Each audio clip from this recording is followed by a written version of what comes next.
The Unflappable Mind, Mastering Provocation and Emotional Control. Introduction. Have you ever felt that familiar knot tighten in your stomach? Perhaps it was a sharp, backhanded compliment from a colleague, a dismissive sigh from a family member, or an inflammatory comment from a stranger online.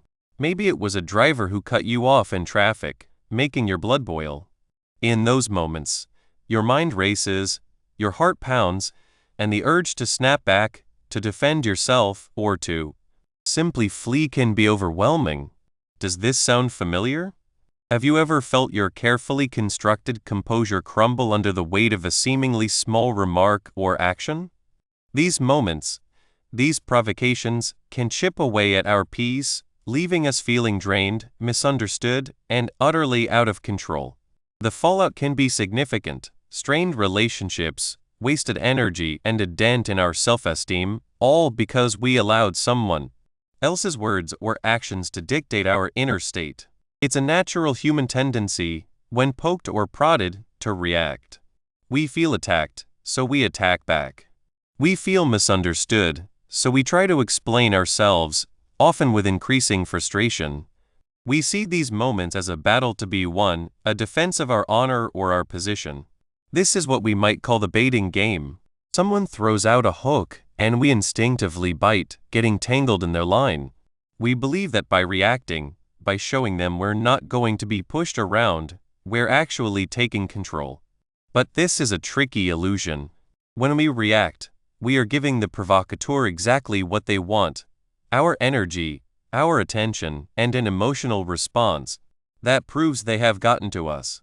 They have opened a door, and we have willingly walked through it, leaving our peace and power behind. This constant cycle of reaction is exhausting. It's like trying to put out a fire by throwing more fuel on it. It might feel like you're doing something, but you're only making the situation worse and leaving yourself more depleted. But what if there was another way? What if true personal power and peace didn't come from fighting back or defending yourself, but from something far more profound? This book is built on a powerful idea that your greatest strength lies not in reacting to external provocations, but in cultivating an internal state of grounded neutrality. This state is what allows you to disarm manipulators and preserve your emotional autonomy. Let's break down this powerful concept. Being grounded means you are rooted in yourself like a sturdy tree. You have a strong inner foundation, a sense of calm and stability that isn't easily shaken by the winds of external chaos. You are connected to your own sense of self, your values, and your inner peace. This inner strength means you aren't easily swayed by the opinions or actions of others. Then there is neutrality. This isn't about being cold, uncaring, or indifferent. Instead, it's a state of calm observation. It's about seeing what's happening, hearing what's being said, without immediately assigning it personal meaning or letting it trigger an emotional storm within you. It's like watching a movie. You can see the drama unfold without becoming one of the characters. You observe the situation and the other person's actions without taking them personally or letting them get under your skin. When you combine these two, being grounded and being neutral, you create a powerful shield. This is the state of grounded neutrality. It's your inner calm, your stable core that allows you to observe provocations without getting caught up in them. When you are in this state, the provocateur's bait simply falls flat. They try to poke you to get a reaction, but you don't give them the emotional fuel they are looking for. Their attempts to manipulate lose their power because you are no longer a willing participant in their game. You are preserving your own energy and your own control over the situation. This is how you become unflappable. This book is your roadmap to building this unflappable mind. We will embark on a journey together to understand why we react the way we do and, more importantly, how to cultivate this powerful state of grounded neutrality. You'll learn to recognize the subtle ways people might try to provoke you, and you'll discover practical techniques to build your inner resilience. We'll explore how to develop self-awareness to understand your own personal triggers so you can anticipate them. We'll also delve into simple yet effective communication strategies that allow you to disengage from conflict gracefully or de-escalate tense situations. Think of it like learning to speak a different language, a language of calm and control, while others are still shouting in the language of reactivity. We'll practice these skills, turning them from mere ideas into ingrained habits. You'll learn to apply these principles in all areas of your life, at work, with family, in friendships, and even in the often turbulent world of online interactions. The promise of this journey is profound, lasting peace, a significant increase in your personal power, stronger and more authentic relationships, and the ability to navigate life's inevitable challenges with grace, confidence, and unwavering inner calm. Of course, building an unflappable mind is a skill, not a magic trick. It requires conscious effort and consistent practice. There will be moments when you slip back into old habits, and that's perfectly okay. The goal isn't perfection, but progress. The important thing is that you have the capacity for this transformation within you right now. You possess the innate ability to choose your response, to remain centered, and to reclaim your emotional freedom. Are you ready to stop being a pawn in the games of others and become the master of your own emotional landscape? Are you ready to discover the profound peace and power that comes from an unflappable mind? Let's begin this journey together. Chapter 1. Understanding emotions and provocations. 1. Recognizing emotional triggers. It often feels as though certain occurrences possess an uncanny ability to intrude upon our inner peace. A fleeting remark, a sidelong glance, a piece of news, and with startling swiftness, we find ourselves fundamentally altered. Our pulse quickens, our visage flushes, and words that bear no resemblance to our true sentiments spill forth. We experience a sensation of being propelled, ensnared, or even assailed. This is not merely a capricious mood swing. These are moments when we have been emotionally triggered. Consider this analogy. Envision your mind as a meticulously tended garden. For the most part, it is a sanctuary of tranquility, adorned with blossoming flora and caressed by gentle zephyrs. Yet, there are times when an intruder arrives, trampling with careless abandon upon a specific, exquisitely sensitive patch of that verdant expanse. This is no ordinary footfall. It is a crushing tread upon a delicate bloom that you have striven to safeguard, a bloom perhaps inextricably linked to a past hurt or a profound insecurity. This, then, is an emotional trigger. Its significance lies not in the intruder's act of trampling, but in the profound impact of what was disturbed within you. The foundational tenet of this work, grounded neutrality, is dedicated to the art of protecting that delicate blossom, or at the very least, preventing the desecration of the entire garden. However, before we can embark on this protective endeavor, we must first ascertain its location. We must learn to discern our emotional triggers. The trigger as an internal signal. It is a common inclination to assign blame to the individual whose words or actions precipitate our disquiet. We are wont to declare, "They made me angry," or "They deliberately provoked me." While it is true that an external event often serves as the catalyst, the true locus of power and understanding resides in the realization that the trigger is not solely the external phenomenon. It is the manner in which that external occurrence intersects with something that is already present within us. An emotional trigger functions as an internal alarm, a subtle yet insistent signal that resonates within the mind and body. This alarm is activated when a present circumstance evokes, however faintly, a resonance with a past experience of pain.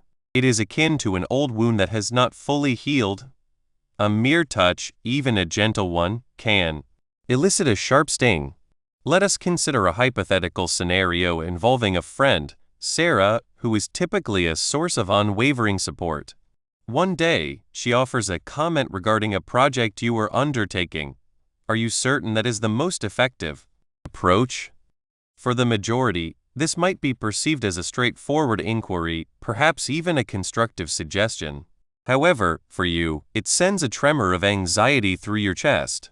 An immediate impulse to defend yourself arises, a compulsion to articulate the rectitude of your position, accompanied by a profound sense of shame, as though you have committed a grievous error. Why, one might ask, did Sarah's seemingly innocuous question elicit such a potent response? It is highly improbable that Sarah's intention was malevolent. Perhaps, in your formative years, you encountered an instructor or a parental figure who subjected your work to relentless criticism, instilling in you a pervasive sense of inadequacy. Every nascent attempt you made was met with doubt and censure. This history has left an indelible mark, a tender vulnerability. Sarah's observation, irrespective of its intended benevolence, has inadvertently grazed that old wound. It has awakened a deep-seated apprehension of professional incompetence, a fear that was forged long ago. The trigger, therefore, was not Sarah's utterance, but the reverberation of past critique that her words brought to life within your psyche. Thus, the trigger serves as a signal. It is your inner self issuing a notification. Be advised, this situation is resonating with something of import to me, something that may have previously inflicted pain. Attend to this. It is not an emblem of weakness, but rather a testament to your personal history and the depth of your ingrained sentiments. Acknowledging this is the inaugural step toward cultivating mastery over your reactions. Rather than succumbing to unadulterated anger towards Sarah, you can begin to pose the question, what is the true essence of this situation for me? What past experience does this evoke? This subtle reorientation of focus marks the genesis of grounded neutrality. Identifying the buttons. We all possess these particular buttons. They are those specific stimuli that, when pressed, invariably elicit a predictable response from us. These are not generalized emotional states. Rather, they are precise points of heightened sensitivity. They are frequently intertwined with our most profound desires and our most pervasive fears. Reflect upon your deepest aspirations. The majority of us yearn for acceptance, for respect, for a sense of security, for control, and for the assurance that we are navigating life's complexities with propriety. Now, consider the inverse of these desires, our anxieties. We dread being disliked, disrespected, vulnerable, losing control, and being proven incorrect. These underlying needs and fears constitute the fertile ground upon which our emotional triggers flourish. Let us examine some prevalent illustrations. The imperative for affirmation versus the dread of repudiation. If you harbor a potent need for validation and a profound fear of rejection, you may find yourself susceptible to stimuli that convey disapproval.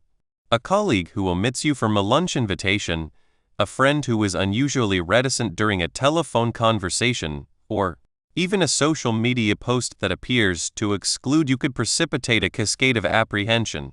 Your button is pressed when you detect even a faint intimation of rejection, and your response might manifest as an excessive eagerness to appease or, conversely, as withdrawal and burgeoning resentment.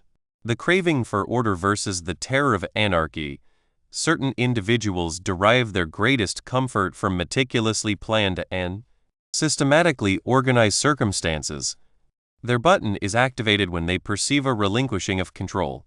This could manifest as an abrupt alteration of plans, a coworker who deviates from established protocols, or even a traffic impediment that jeopardizes punctuality.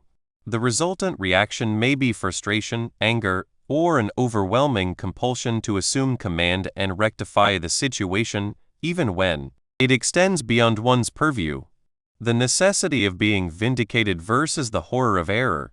For others, the affirmation of their correctness is of paramount importance. They may possess a button that is activated when their assertions are challenged, their opinions contested, or their oversights brought to light. Their internal monologue might articulate, "How dare they question me? My knowledge surpasses theirs." This can escalate into disputes, defensive postures, and an obstinate refusal to entertain alternative perspectives. The fear of being wrong can feel like an existential threat. How, then, does one commence the process of identifying one's own specific triggers? It necessitates an honest and introspective self-examination. When you find yourself experiencing a potent emotional reaction, be it anger, profound sorrow, acute anxiety, or defensiveness, pause. Resist the urge to react impulsively. Inquire of yourself. 1.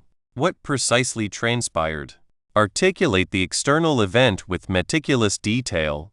2. What was my immediate sensation? Was it anger, shame, fear, frustration? 3. What thoughts were coursing through my mind at that precise moment? E.g., they perceive me as unintelligent. This is profoundly unjust. I am incapable of enduring this. 4. What does this scenario evoke in my memory? Does it conjure recollections of past experiences, particularly those that were arduous? 5. What fundamental need or apprehension does this situation appear to touch upon? Is it related to a desire for affection, respect, security, or competence? Is it linked to a fear of rejection, criticism, or failure? This endeavor is akin to assuming the role of a detective investigating one's own emotional landscape. You are actively seeking clues that forge a connection between the present moment, your past experiences, and the deepest recesses of your inner world. This process can be discomforting as it compels an examination of vulnerabilities. However, it is also an undertaking of immense empowerment. When you comprehend the genesis of your reactions, you acquire the capacity to consciously select a different course of action. You begin to perceive that these triggers do not exert dominion over you. They are merely signals that you can learn to manage. The role of past experiences and belief systems. Our past experiences and the subsequent beliefs we forge from them serve as the very foundation upon which our emotional triggers are constructed. Imagine your mind as a sophisticated computer system. Your past experiences represent the software that was installed during your formative years. While some of this software operates with efficiency and utility, a portion may be antiquated, prone to glitches, or even corrupted. When a novel situation arises, the computer attempts to process it utilizing this installed software. If the software is flawed, the processing will be distorted, resulting in an erroneous output and emotionally disproportionate reaction. Childhood represents a critical juncture for the installation of this internal software. Parents, educators, peers, and indeed, the broader environmental context, profoundly shape our perceptions of ourselves and the world around us. Traumatic events, profound traumas such as abuse, severe accidents, or the bereavement of a loved one, can inflict deep emotional wounds. These scars can render us hypersensitive to any stimulus that evokes a memory of the trauma. For instance, an individual who has endured a violent crime may experience heightened reactivity to loud noises, interpersonal conflicts, or even situations where they feel exposed, despite the absence of any immediate peril. Their past experience has engendered a state of perpetual vigilance. Significant life events, even occurrences of lesser dramatic intensity, can sculpt our emotional topography. If your parents' marriage dissolved during your childhood, you might develop a pervasive fear of abandonment and find yourself triggered by indicators of relational instability in your own life. If you encountered academic challenges and were frequently made to feel intellectually inferior, you might react intensely to any circumstance that questions your cognitive abilities. Ingrained belief systems. These constitute the core tenets we develop regarding ourselves, others, and the broader world. They often coalesce silently and without conscious awareness. Common negative belief systems include: I am fundamentally inadequate, trust in others is ill-advised, the world is an inherently perilous domain, or perfection is an absolute prerequisite. These belief systems function as interpretive filters. They imbue every observation and experience with a particular coloration. If you hold the conviction that trust in others is ill-advised, you will be predisposed to interpret neutral actions as inherently suspicious. If an individual arrives late for a meeting, rather than considering the possibility of unforeseen traffic delays, you might immediately surmise, they hold me in low regard, they are attempting to undermine me. Your ingrained belief system has transmuted a neutral event into a perceived provocation. These past experiences and ingrained belief systems give rise to what we term cognitive distortions, modes of thought that are both inaccurate and negative. For example, mind reading, the assumption that you possess insight into another's thoughts, typically negative ones concerning you, or catastrophizing the tendency to envision the most dire possible outcome, are prevalent distortions that fuel emotional triggers. Comprehending this interconnectedness is paramount to cultivating grounded neutrality. It is not an exercise in dwelling on the past or assigning blame to those who have caused you distress. Rather, it is an acknowledgement that your past has profoundly influenced your present reactions, and that by understanding this linkage, you can initiate the process of rewriting your internal programming. You can challenge those antiquated, negative beliefs and cultivate new, more salubrious ones. This is a process that demands deliberate effort, but it forms the bedrock of truly disarming your triggers.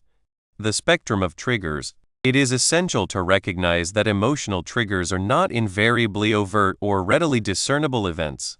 They exist across a broad spectrum, ranging from the subtle to the severe. The intensity of the external stimulus does not always correspond to the magnitude of the internal reaction. At times, the most innocuous occurrences can precipitate a significant response because they touch upon a deeply entrenched, exquisitely sensitive area. At one extremity of the spectrum lie overt provocations. These encompass direct criticisms, insults, imperious demands, or flagrant aggressions. For instance, a supervisor berating you in the presence of colleagues, or a stranger uttering a pejorative remark in public. These are generally more readily identifiable as provocations, although they can still be profoundly overwhelming. However, it is more frequently the subtle triggers that insidiously undermine our grounded neutrality. These are the occurrences that might pass unnoticed by others, but profoundly affect us because they exploit our particular vulnerabilities. Microaggressions. These are commonplace, subtle, and often unintentional comments or actions that convey prejudice toward a marginalized group. For example, persistent mispronunciation of your name, even after repeated correction, can feel dismissive and invalidating. A person of color being queried, "Where are you truly from?" can evoke feelings of not belonging. While these may seem inconsequential to the perpetrator, they can gradually erode a person's sense of identity and inherent worth. Passive-aggressive behavior. This denotes the indirect expression of negative sentiments rather than their open acknowledgement. Illustrations include sarcastic commendations, backhanded compliments, the silent treatment, or deliberate procrastination on tasks that impact you. A passive-aggressive remark such as, "Oh, that's an interesting ensemble," can ignite feelings of insecurity and bewilderment, leaving you to ponder the veiled intent. Perceived indifference or neglect, as previously elucidated in the context of the need for affirmation, a deficit of recognition or attention can. 2. Staying calm under pressure. We often find ourselves as marionettes, don't we? Our strings tugged by the slightest provocation, whenever someone utters a word or performs an action that pierces our composure. A critique of our work, a barbed comment from a loved one, or the audacity of a stranger cutting us off in traffic. These are the moments that catapult us onto an emotional precipice. Anger ignites, frustration simmers, or a deep hurt takes root. It feels as though the other person has willed these feelings into existence within us. But what if this perception is fundamentally flawed? What if the true wellspring of our emotional responses lies not externally, but intimately within? This is the genesis of understanding the paramount step toward an unshakable disposition, maintaining composure amidst adversity. This is not about adopting a stoic, unfeeling persona or forcibly suppressing your emotions. Rather, it is about recognizing that provocations are akin to carefully crafted invitations, offered by others with the intent of ushering you into the chamber of your own reactive states.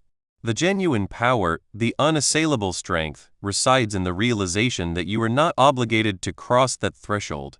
You possess the agency to keep the door firmly shut, or even more profoundly, to stand on your own side of it, serene and in command.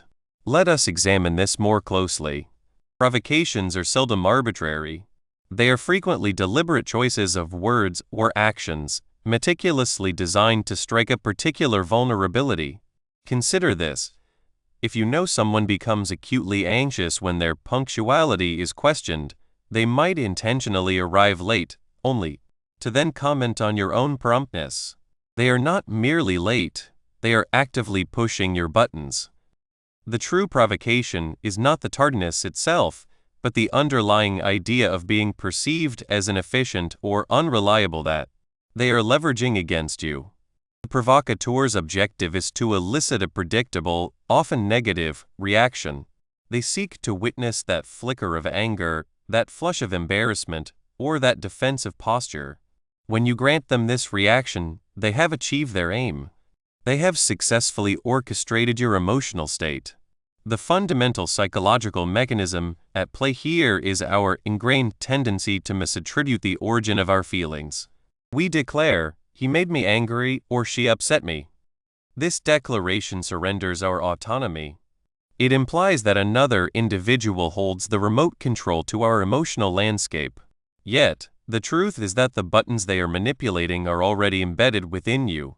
They are connected to past experiences, latent insecurities, or deeply ingrained beliefs. When someone touches upon one of these internal mechanisms, it is not the external agent who generates the emotion, it is the pre-existing internal circuitry within you that is activated. Comprehending this is the crucial first step in disarming the provocation. It redirects your focus from assigning blame to the external stimulus to scrutinizing your internal response. You begin to perceive the provocation not as a directive to feel a certain way, but as an opportunity to observe your own internal architecture. So, how do we resist the urge to step through that door? Our most potent instrument is the power of the pause. This is not about lingering to concoct a witty retort or an elaborate justification. It is about carving out a minute, almost imperceptible, interlude between the provocation and your reaction. Imagine someone delivers a sharp remark intended to wound. Your immediate inclination might be to snap back, to defend, to retaliate. But if you can, for a fleeting instant, as brief as a single heartbeat, pause, you disrupt that automatic sequence. Envision it thus.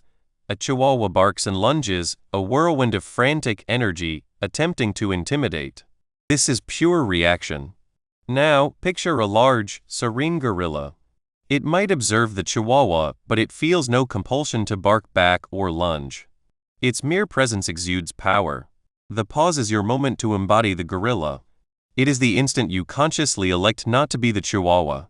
During this pause, your focus should not be on what to say, but on how you wish to present yourself. You can draw a slow, quiet breath. You can subtly adjust your posture. You can even soften your gaze. This pause creates a sanctuary where your ingrained, automatic reaction cannot quite reach you. It is within this ephemeral interval that the miracle of choice unfolds. You can elect to step back from the precipice of an emotional eruption. This leads us directly to the concept of de-escalation through non-engagement, withholding ammunition from the provocateur. If the provocateur seeks to elicit a reaction from you, what transpires when you offer them absolutely nothing to work with?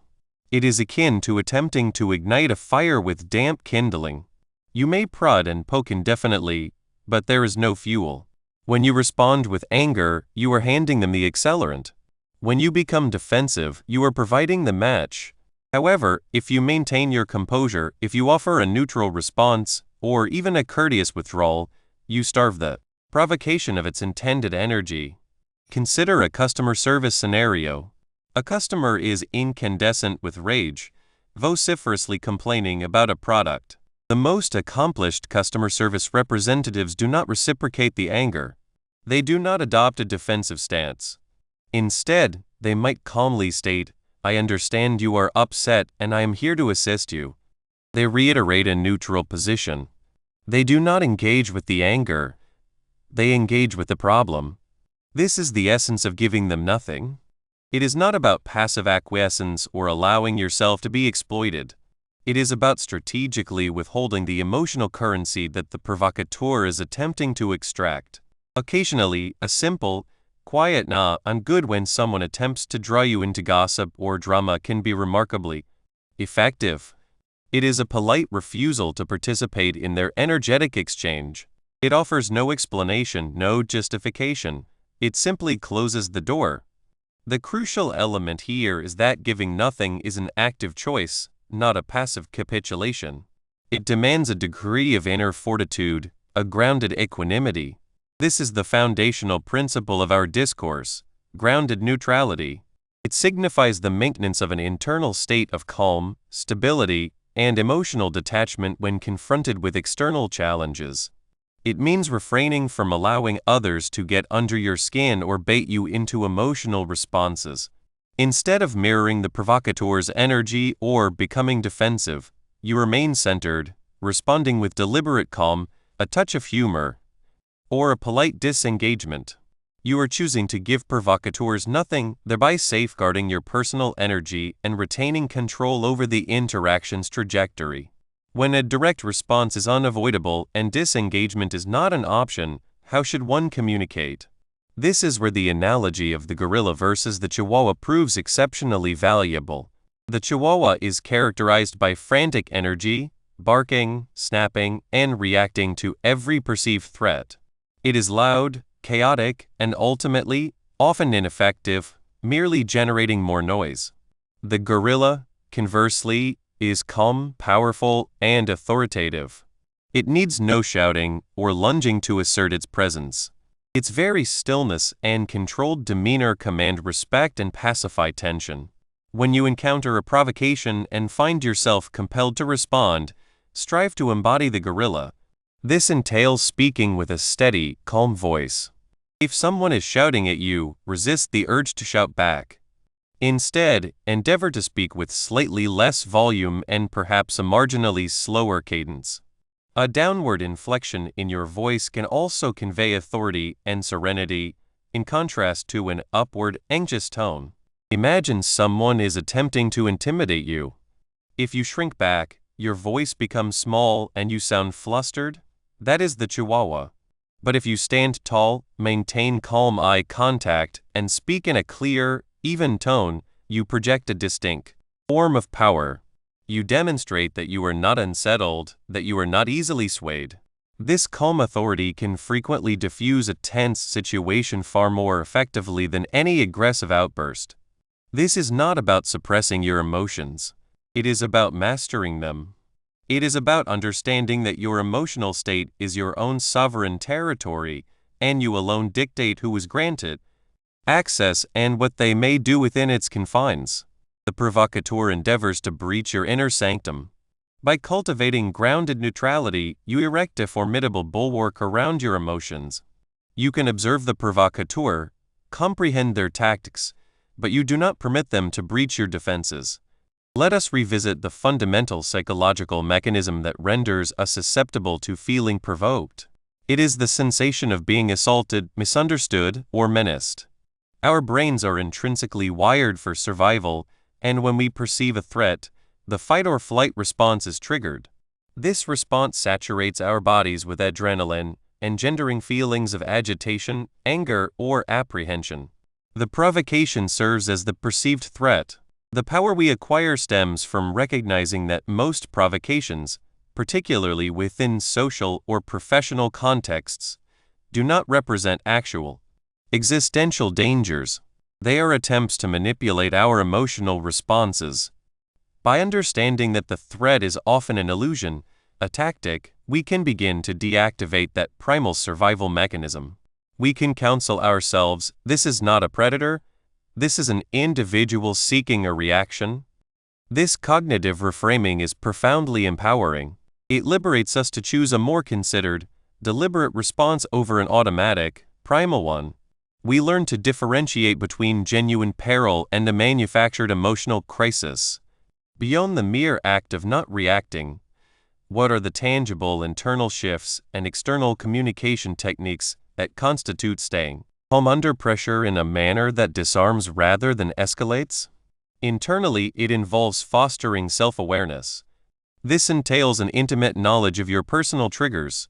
What specific words or circumstances reliably provoke you? Once identified, you can anticipate them. When you sense a provocation approaching, you can mentally prepare. You can remind yourself of your objective, to remain grounded and neutral. It also involves decoupling your self-worth from the opinions or actions of others. If someone criticizes your work, and you are confident in your efforts, their critique is merely their perspective. It does not diminish your endeavor or your intrinsic value. Externally, the techniques revolve around communication that projects an aura of calm authority. These include controlled breathing. As previously noted, a slow, deep inhalation can serve as a potent reset mechanism. It signals to your nervous system that you are secure and in control. Measured speech, articulating your words at a moderate pace, with clarity, conveys confidence. Rushing your speech or employing a high-pitched tone often betrays anxiety or defensiveness. Calm body language, maintaining an upright posture, whether standing or seated, with relaxed shoulders and an open stance, projects an impression of ease and control. It is crucial to avoid fidgeting or defensive gestures, such as crossing your arms. Neutral facial expressions. While it is natural to exhibit emotion, endeavor to refrain from contorting your face into expressions of anger, fear, or defensiveness. A neutral, perhaps subtly inquisitive, expression can be remarkably disarming. Strategic silence. At times, the most potent response is the absence of one. Allowing a brief period of silence following a provocation can induce discomfort in the other party and prompt them to reconsider their approach. Polite disengagement. Phrases such as, "I need to consider that," "Let us revisit this at a later juncture," or "I am not inclined to discuss this at present," can be employed to gracefully extricate oneself from a tense situation, without exacerbating it. These techniques are effective because they disrupt the anticipated pattern of conflict. When an individual anticipates your anger and you respond with composure, they are thrown off balance. They are uncertain how to proceed. Their provocation loses its potency because it fails to elicit the desired emotional response. You are, in essence, demonstrating that their attempt to control you has been unsuccessful. You have reclaimed the reins. Abraham Lincoln, navigating the immense pressures of the Civil War, famously maintained a remarkable degree of composure even when confronted with intense criticism and setbacks. He understood that reacting emotionally would only amplify the prevailing chaos. He chose to address his challenges from a position of reasoned contemplation, even when those around him were succumbing to panic. Similarly, Nelson Mandela, during his 27 years of incarceration, could have succumbed to bitterness and rage. Instead, he cultivated an inner resilience that enabled him to emerge not as a broken man, but as a leader who championed reconciliation. These figures did not possess some mystical immunity to emotion. They possessed the profound capacity to choose their response to their circumstances. They practiced a form of grounded neutrality, not as a passive state, but as an active strategy for leadership and survival. In the fabric of our contemporary lives, consider a tense team meeting. 3. Effective communication techniques. When someone endeavors to prod your sensitivities, their aim is a pronounced response. They seek to witness your anger, your discomposure, or your distress. This is their mechanism for asserting dominion. But what if you possessed the capacity to divest them of that leverage? What if you could elect not to participate in their charade? Herein lies the transformative potential of your communication style, elevated to a superpower. This is not an endorsement of passivity or an abdication of responsibility. It is a strategic deployment of intelligence and self-possession. Consider this. When a customer service representative maintains an equanimous and courteous demeanor, even in the face of a vociferous client, it frequently has the effect of pacifying the agitated individual. Denied the satisfaction of eliciting distress from the representative, their ire begins to dissipate. This principle forms the bedrock of employing communication as an instrument of grounded neutrality. It signifies an unwillingness to permit others to get under your skin or bait you into emotional outbursts. Instead of mirroring the provocateur's agitated energy or assuming a defensive posture, you maintain an inner equilibrium, responding with deliberate calm, a touch of wit, or a polite withdrawal. This state is cultivated through conscious effort, a keen self-awareness of your personal vulnerabilities, and the deliberate choice to offer provocateurs nothing, thereby safeguarding your personal reserves and retaining command of the interaction's trajectory. The potency of withholding emotional ammunition. The most efficacious method for confronting an individual intent on provoking you is to simply deny them their desired outcome. Your emotional reaction. Envision a nascent conflagration. If you were to introduce further combustible material, say gasoline, it would escalate into a furious inferno. However, if you were to disregard it, or perhaps sprinkle a modicum of sand upon it, its growth would be arrested. Provocateurs are akin to such a fire. Your indignation, your defensiveness, your vexation, these are the very elements that fuel it. When you elect to refrain from an emotional response, you are, in essence, withholding that crucial fuel. This is not an exercise in subservience. It is a calculated maneuver. You recognize their attempt to elicit a reaction from you and consciously opt to deny them that gratification. It is as if they have opened a portal, inviting you into a chaotic emotional entanglement, and you deliberately choose not to cross the threshold.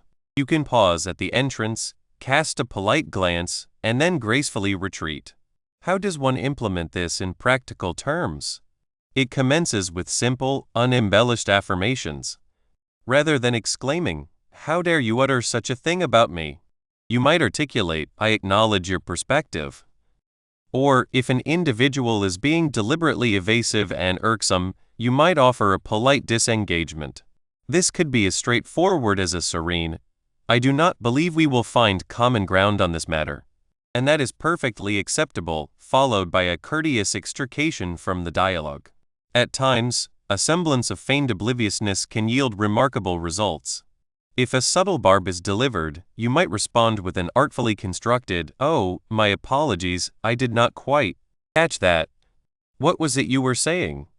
This compels them to either reiterate their provocation, which you can then address with measured detachment, or to retreat, their veiled insinuation having gone unacknowledged. The paramount objective is to maintain your own composure and steady equilibrium, refusing to be drawn into their tempest. The customer support parable for strategic withdrawal. Let us delve more profoundly into this concept of maintaining serenity, reminiscent of a customer service professional. Recall the zenith of customer service you have personally experienced. It is highly probable that the individual on the other end was schooled in retaining their composure, politeness, and focus. Irrespective of your own agitation, they did not reciprocate with anger. They did not engage in debates over rectitude or culpability. They reiterated their organization's protocols or their standard responses until the caller either subsided or the exchange concluded. You can adopt this identical methodology. When an individual seeks to provoke you, they typically harbor a specific objective. They desire your admission of fault, your defensive posture, or your feeling of inadequacy. By cultivating a consistent, tranquil, and impartial stance, you render their objective unattainable.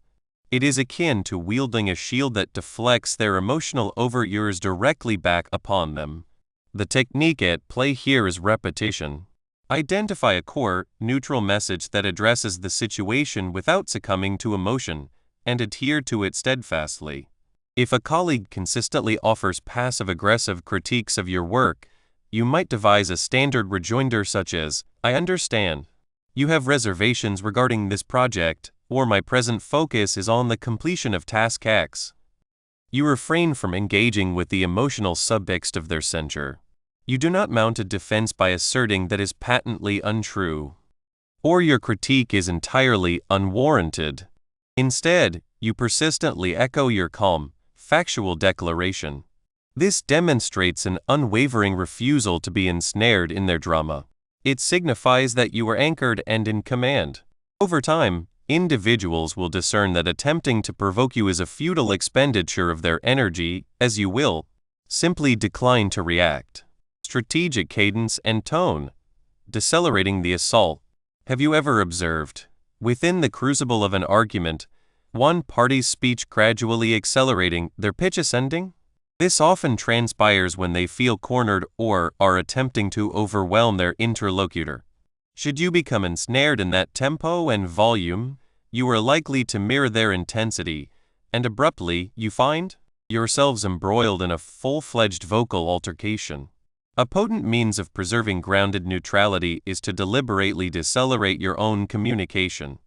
When an individual approaches you with an elevated emotional charge or aggressive rhetoric, take a measured inhalation and consciously resolve to speak at a slightly reduced pace. Lower your vocal timbre marginally. This is not an indication of subservience or weakness. It is an exercise in assuming dominion over the conversational rhythm. Perceive it in this light. They are endeavoring to hasten your pace, to disrupt your equilibrium. By decelerating, you are undermining their intended tempo. You are forging a psychological chasm between their frenetic energy and your placid response. This renders it considerably more arduous for them to get under your skin, as you are not matching their frenetic frequency. It is akin to a virtuoso dancer who, when their partner spins with excessive rapidity, smoothly modulates their own movement. To maintain poise and control, your more measured, deliberate tone serves as a calming anchor, and it can frequently exert a quieting influence upon the provocateur as well. They may find their own energy beginning to wane when it is not being sustained by a rapid-fire, equally impassioned response.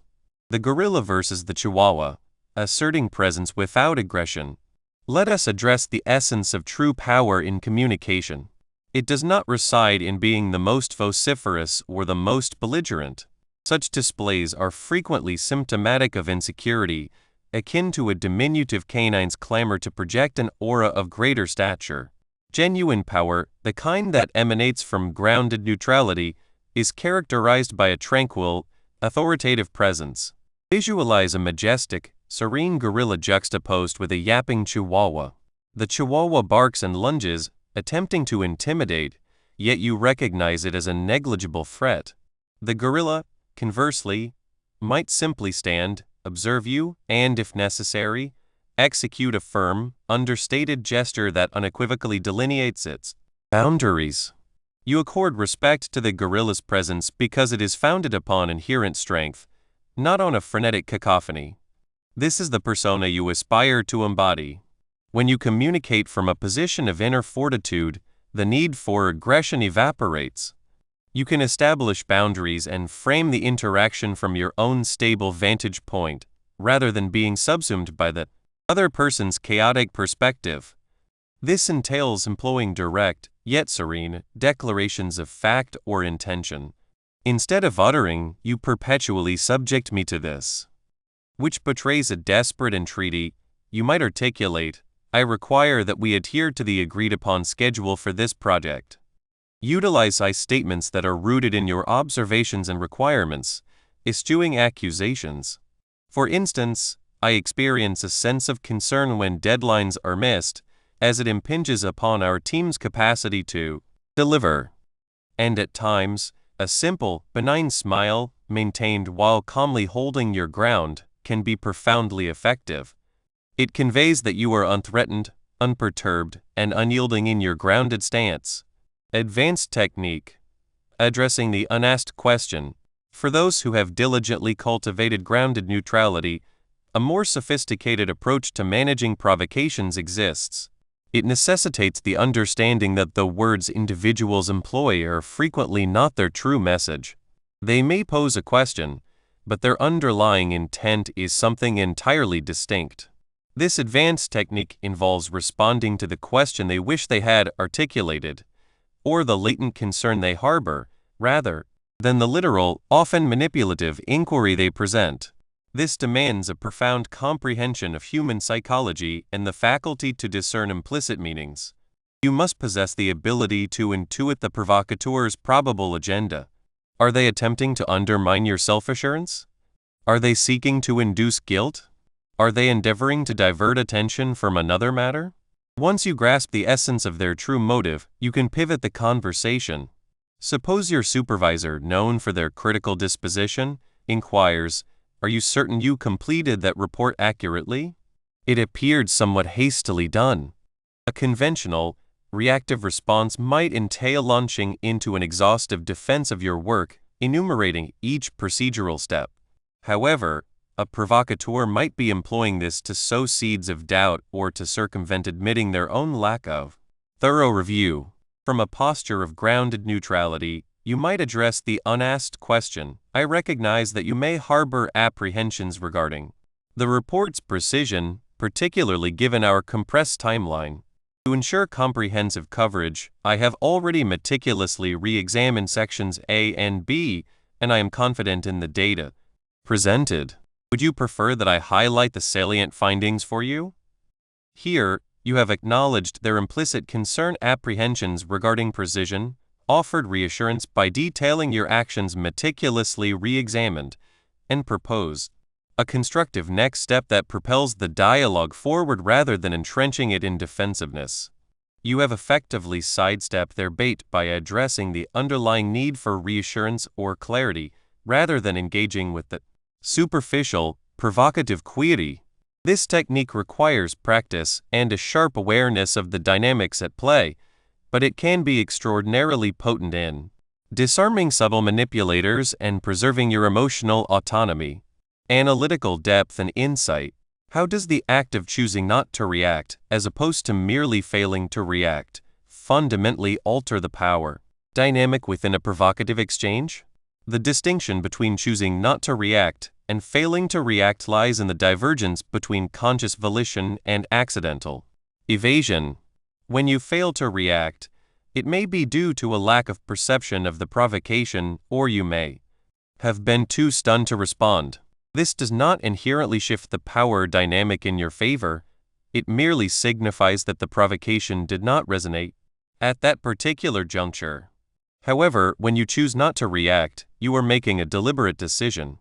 You perceive the provocation, you comprehend its intent, and you actively determine that engaging emotionally is not in your best interest. This conscious choice is an act of empowerment. It signifies that you are the arbiter of your internal state and your response. The provocateur endeavors to dictate your emotions, but you declare, "No, my emotions are my own." This assertion of self-mastery, of reclaiming the reins, is what fundamentally reconfigures the power dynamic. You are no longer a pawn in their game, you are a participant who declines to engage in their specific gambit.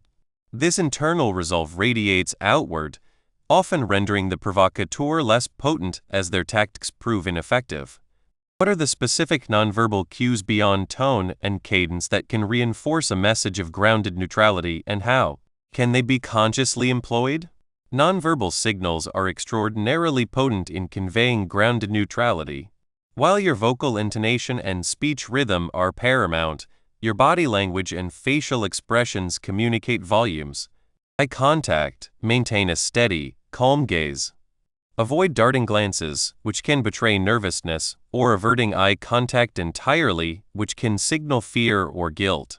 If the provocateur exhibits aggression, you can hold their gaze a fraction longer than usual, not in a confrontational manner, but in a way that communicates, "I perceive you and I am unperturbed." Facial expression. Strive for a neutral or subtly pleasant countenance. A furrowed brow or a clenched jaw indicates tension. A gentle, almost imperceptible smile can be disarming. It suggests you are unfazed, perhaps even amused by their attempt to provoke you. Envision a serene Buddha statue. It embodies tranquility and imperturbability. Posture. Stand. 4. Framing your responses. The cadence of one's words, the very timbre of their delivery, and the chosen moment of utterance conspire like a meticulously constructed snare. This snare is engineered to sculpt your emotional landscape, to hem you in, compelling a reaction precisely as they orchestrate. This is the essence of a frame. A provocation, then, is an audacious attempt to impose a frame upon you or upon the unfolding situation, and subsequently, to seal you within its confines. Should they succeed in implanting the conviction, however fleetingly, that you are under attack, or that you are fundamentally inept, or that you are being subjected to gross injustice, their frame is irrevocably set. And your immediate, visceral response, that incandescent surge of ire, that leaden descent of shame, that desperate compulsion to defend your very being, is often nothing more than your involuntary reaction to the tableau they have so artfully rendered within that frame. Consider this. When someone declares, "You always botch this up," they are not merely stating a perceived fact. They are actively attempting to cast you in the role of someone inherently flawed, an individual constitutionally incapable of achieving rectitude.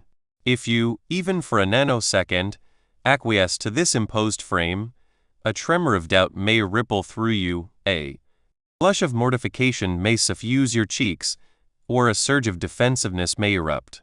You might feel yourself shrinking, or conversely lashing out. The provocateur has achieved their objective.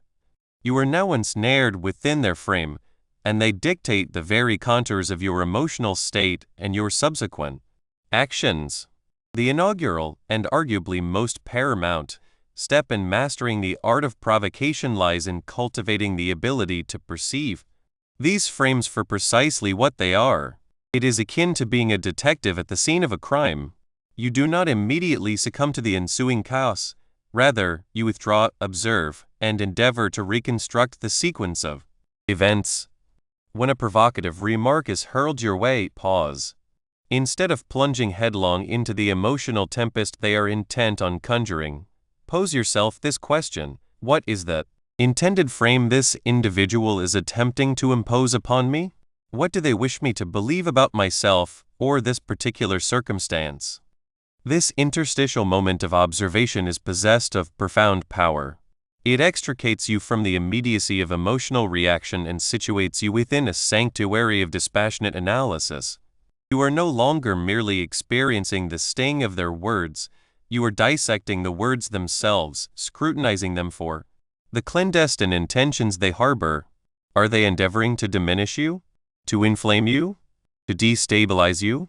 The instant you can identify the frame they are striving to imprint, you have already irrevocably reached a significant measure of its potency.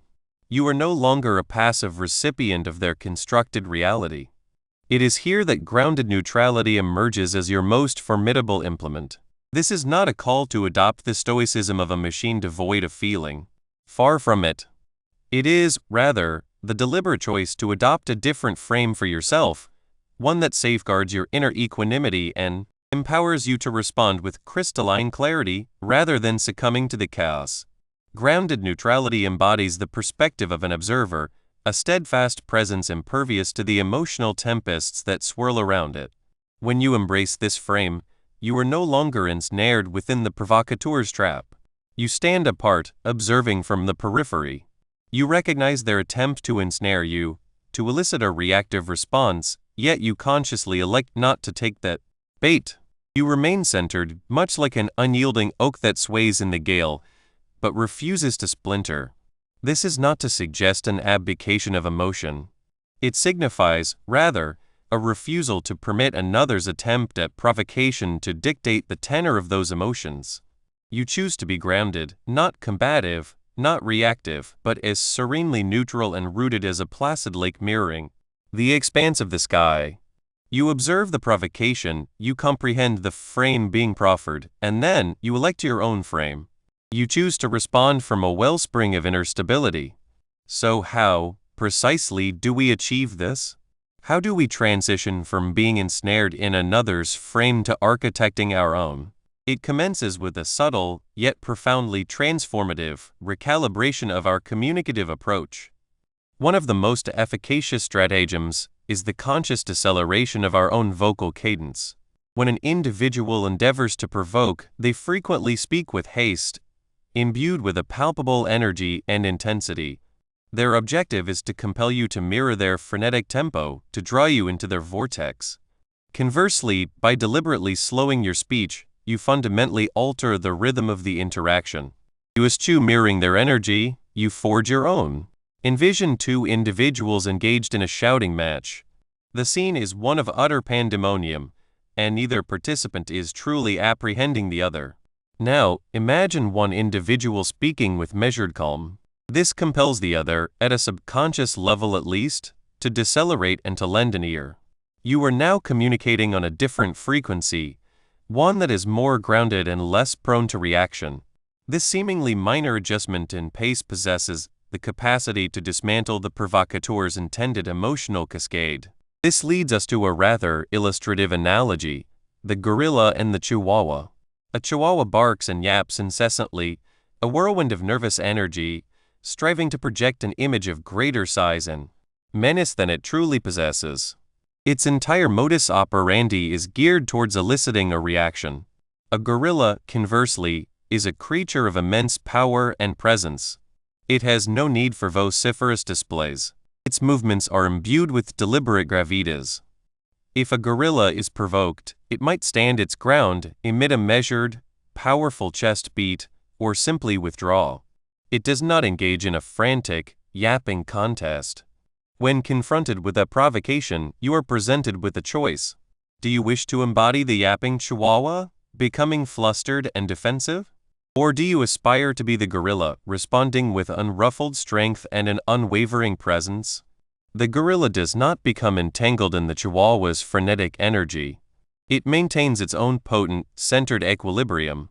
In the context of our interactions, this translates to responding with a steady tone, clearly delineated boundaries, and a focus on objective facts or the desired outcome, rather than becoming submerged in the emotional melodrama.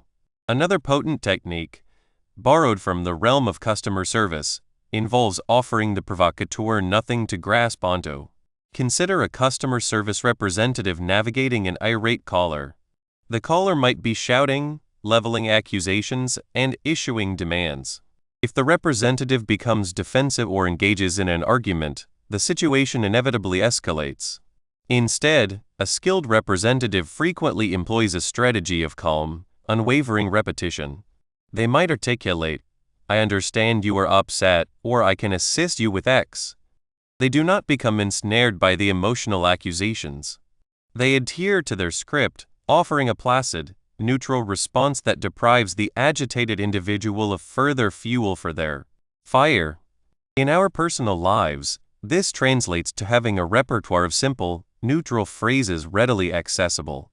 If someone endeavors to provoke you by asserting, "You are not taking this seriously," there is no imperative to launch into an impassioned defense.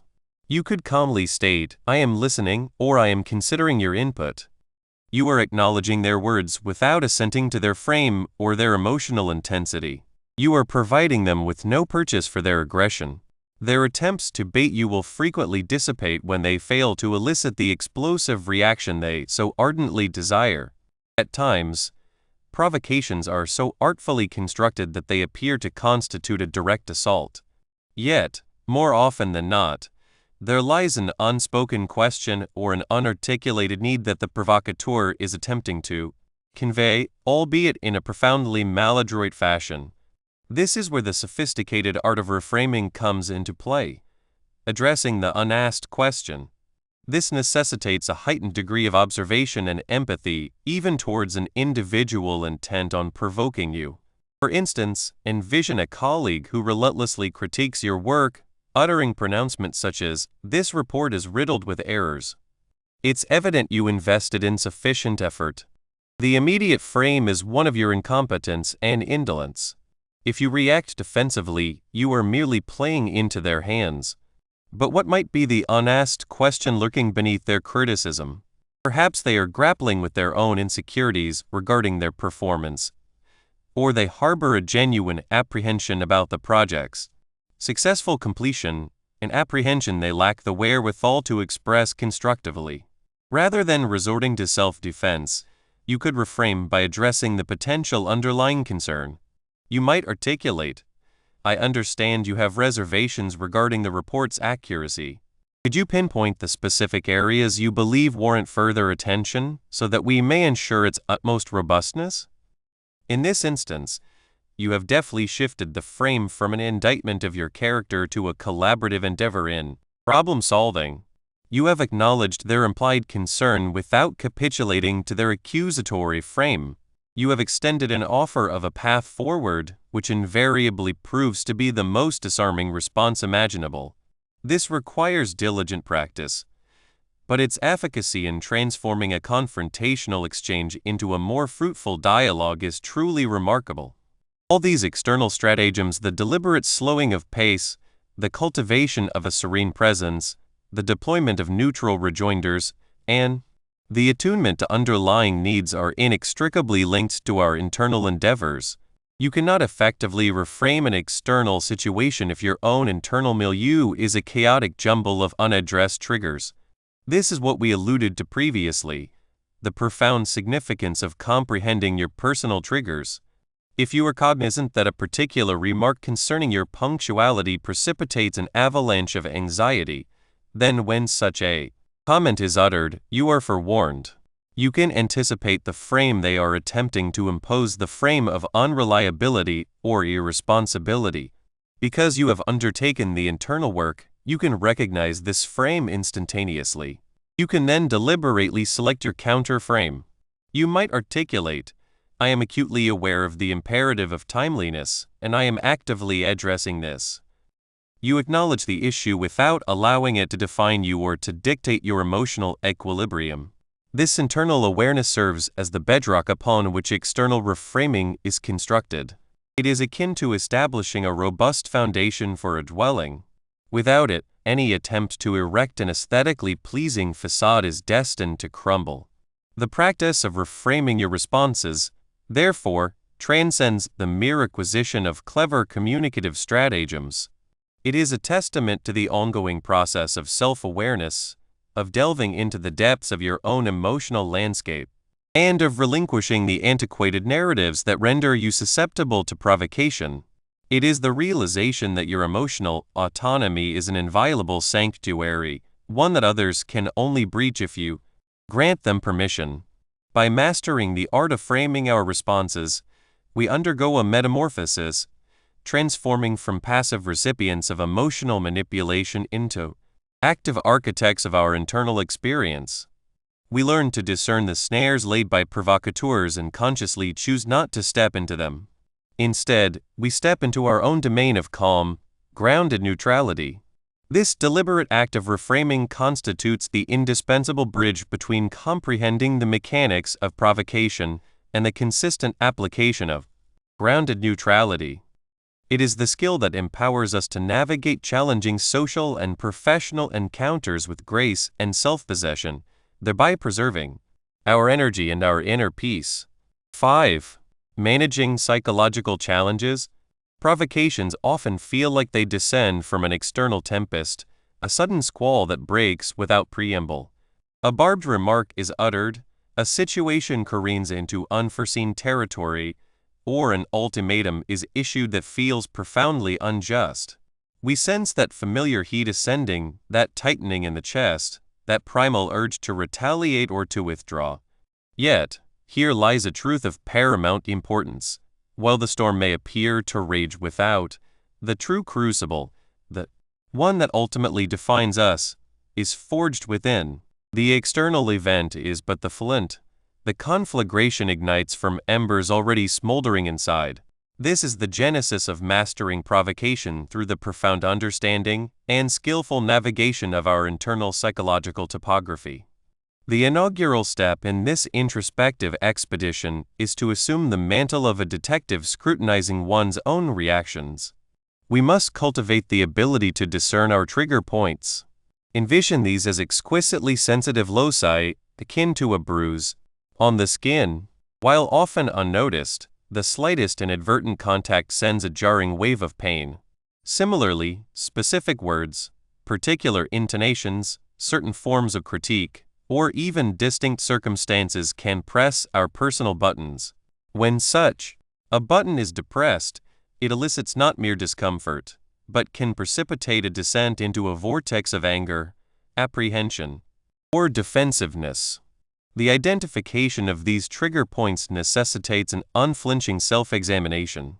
It demands a retrospective gaze upon those instances where our reactions seemed disproportionate to the perceived stimulus. What was articulated or enacted? What was the emotion that surged forth? Was it a profound sense of inadequacy? A feeling of being utterly disregarded? A profound misinterpretation? More often than not, these triggers are inextricably linked to ingrained beliefs about ourselves or to past experiences that have left indelible imprints. For example, a childhood replete with criticism may render one exquisitely sensitive to any feedback perceived as judgmental, even when offered constructively. A history of being exploited can render even a mildly assertive request a catalyst for a robust defensive posture. To truly apprehend your trigger points, engage in this exercise. Recall a recent situation that elicited a feeling of provocation. Pinpoint the precise moment the sensation began to coalesce. What were the exact words exchanged? What was the surrounding context? Document these details. Subsequently, pose the inquiry. Why did that particular element resonate so powerfully with me? Was it the substance of the words or the manner of their delivery? Was it the individual voicing them, or the echoes of past experiences they summoned? The more granular your identification of these specifics, the more effectively you can fortify yourself. It is akin to knowing that a particular woodland path becomes treacherous after rainfall. You will tread with greater caution upon it. This nascent awareness forms the bedrock of equanimity. Without an understanding of your own sensitive zones, you remain perpetually susceptible to being blindsided. Once these sensitive areas have begun to emerge from the shadows of introspection, the subsequent and vital phase is the construction of a psychological buffer. Provocations derive their potency from their ability to abridge the interval between the trigger and the resultant reaction. They aim to circumvent the rational mind and directly engage the visceral emotional core. The immediate, unbidden response is frequently propelled by instinct and ingrained conditioning rather than by deliberate volition. This is precisely where the power of the pause asserts its dominance. It is the conscious act of interposing a moment of deliberate stillness between the stimulus, the provocation, and your subsequent reaction. Consider this analogy. Imagine yourself at the helm of a vehicle, and another car abruptly encroaches upon your lane. Your initial inclination might be to unleash an aggressive blast of the horn, swerve abruptly, or issue a vocal denunciation. But what if, for a fleeting instant, you consciously chose not to react instantaneously? You draw a breath. You acknowledge the surge of adrenaline. You recognize the nascent anger, but you do not permit it to assume dominion. This pause, however brief, is an instrument of profound efficacy. It carves out a mental and emotional aperture wherein you can consciously select your response, rather than being compelled into a mere reaction. How does one cultivate this vital pause? It can be as elementary as executing a slow, deliberate inhalation. Draw breath deeply through your nasal passages, hold it momentarily, and then exhale with measured slowness through your mouth. Repeat this sequence several times. This simple act possesses the capacity to soothe the nervous system and disrupt the automatic stress response. Another efficacious technique involves mentally counting to 10. Alternatively, you can simply issue an internal directive, pause. This self-command signals to your cognitive faculties that you are asserting control. During this interlude, you can also observe your physical sensations. Where does the tension manifest? Is it in your shoulders, your abdomen, your jaw? The mere act of observing these sensations without judgment diminishes their coercive power. The objective is not to suppress the emotion, but to erect sufficient distance to allow for its observation, thereby enabling a conscious deliberation of your subsequent course of action. This pause is the portal to grounded neutrality, empowering you to extricate yourself from the immediate emotional pull and re-establish your inner equilibrium. Provocations frequently endeavor to ensnare us in a narrative wherein we are cast as the victim. They foster a sense of being assailed, unjustly treated, or rendered powerless. When subjected to harsh criticism, it becomes facile to succumb to the thought, "They are intent on hurting me." They fail to comprehend This is fundamentally unfair. This victimhood narrative can be profoundly disempowering. It perpetuates a cycle of perceived injustice and reactive defensiveness. The management of psychological challenges necessitates an active choice to reframe this narrative. Rather than passively accepting the mantle of victimhood, we can elect to perceive the situation from an alternative vantage point, one where we retain agency over our reactions and our intrinsic sense of well-being. Reframing does not entail the denial of the provocation's occurrence or its sting. It is about altering the meaning that we ascribe to it. For instance, if a colleague offers a subtly disparaging remark about your work, your initial inclination might be, "They are attempting to undermine me." However, you possess the capacity to reframe this. Perhaps the remark stems from their own insecurities regarding their work. Perhaps they are experiencing a difficult day. Perhaps their comment, though poorly articulated, contains a germ of truth that offers an opportunity for growth. The crucial element is to interrogate the underlying assumptions fueling the provocation. Inquire of yourself, is this truly about me, or does it reflect the other person's internal struggles? What is the most constructive lens through which to view this situation? This alteration in perspective is akin to exchanging the lens through which you perceive the world. If you are viewing through a lens of suspicion and hurt, all encounters will appear menacing. If you can transition to a lens of curiosity and self-awareness, you can begin to discern opportunities for development, even within arduous interactions. This is not an endorsement of deleterious conduct, but a reclamation of your personal power. By electing to reframe the narrative, you transition from a position of being acted upon to one of active engagement. You are no longer a passive recipient of another's negativity. You become the architect of your own experience, consciously choosing how to interpret and respond to the unfolding events.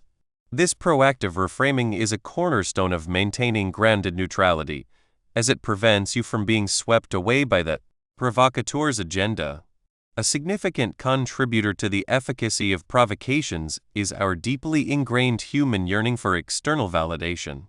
We frequently seek from others confirmation of our worth, our intellect, and our emotional equilibrium.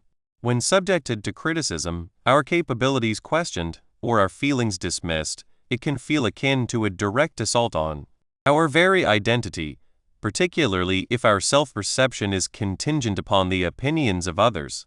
This reliance on external approval renders us acutely vulnerable.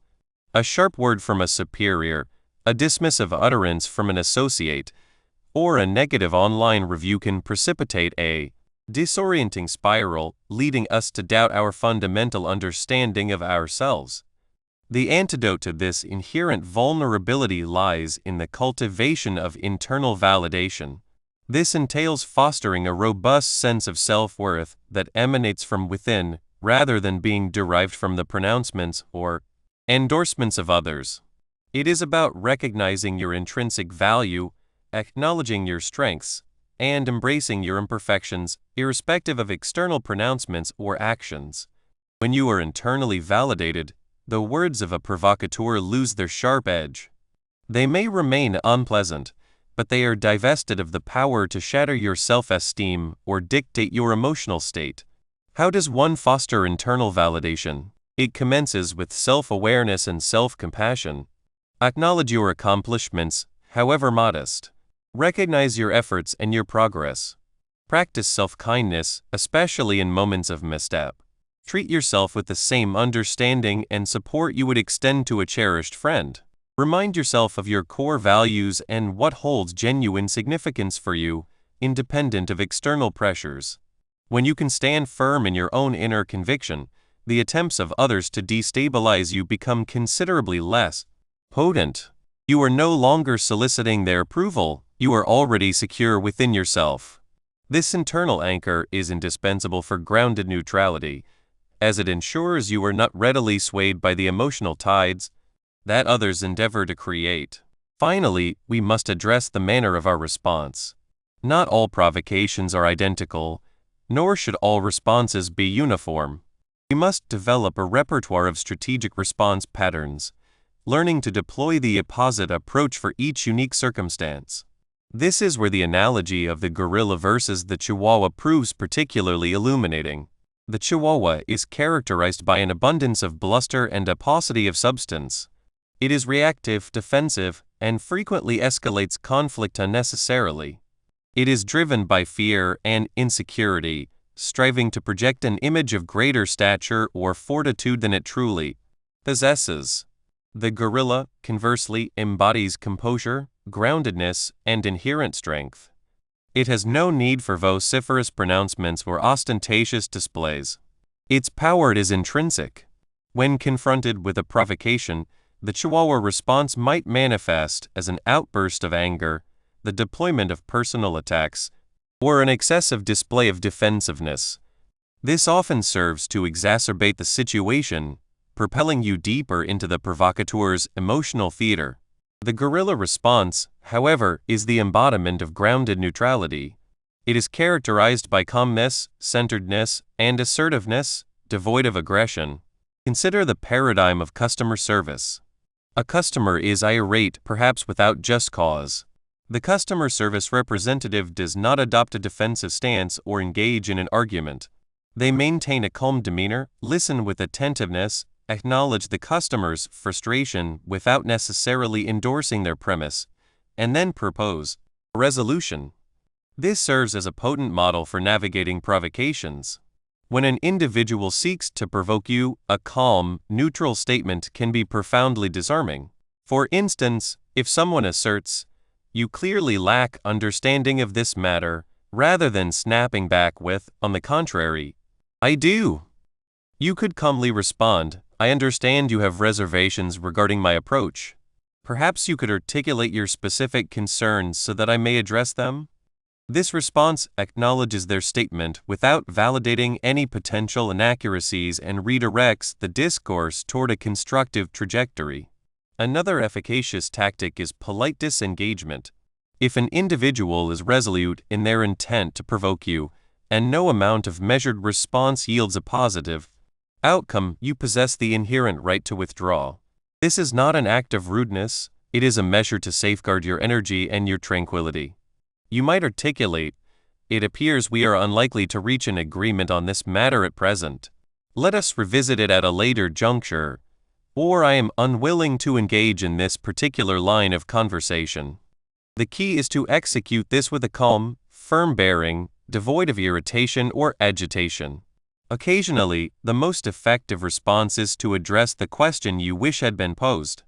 If someone criticizes your work with the pronouncement, "This is haphazard," they may implicitly be seeking reassurance regarding its quality or specific suggestions for improvement.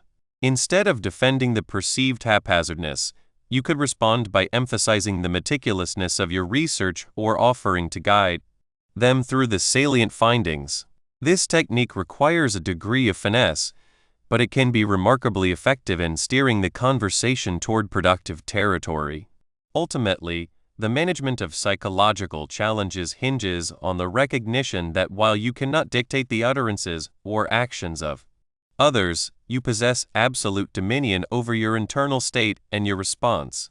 By identifying your trigger points, practicing the profound efficacy of the pause, reframing your narrative, cultivating internal validation, and selecting strategic response patterns, you forge the inner resilience that characterizes the unshakable mind.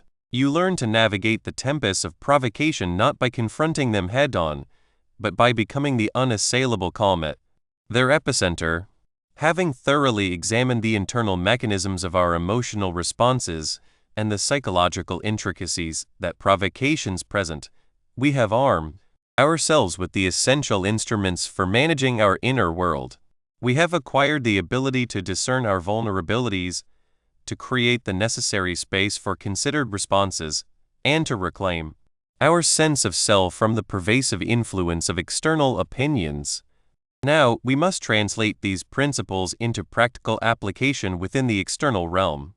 The ensuing step involves understanding how to transmute this internal mastery into tangible interactions, learning to deftly disarm provocateurs and to shape our conversations with deliberate skill while also discerning the opportune moments for strategic withdrawal.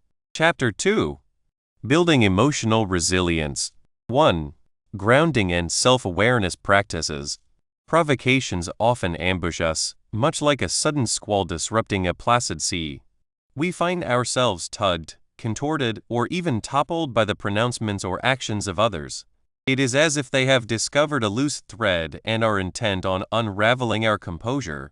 But what if you could remain steadfast regardless of the gale's intensity?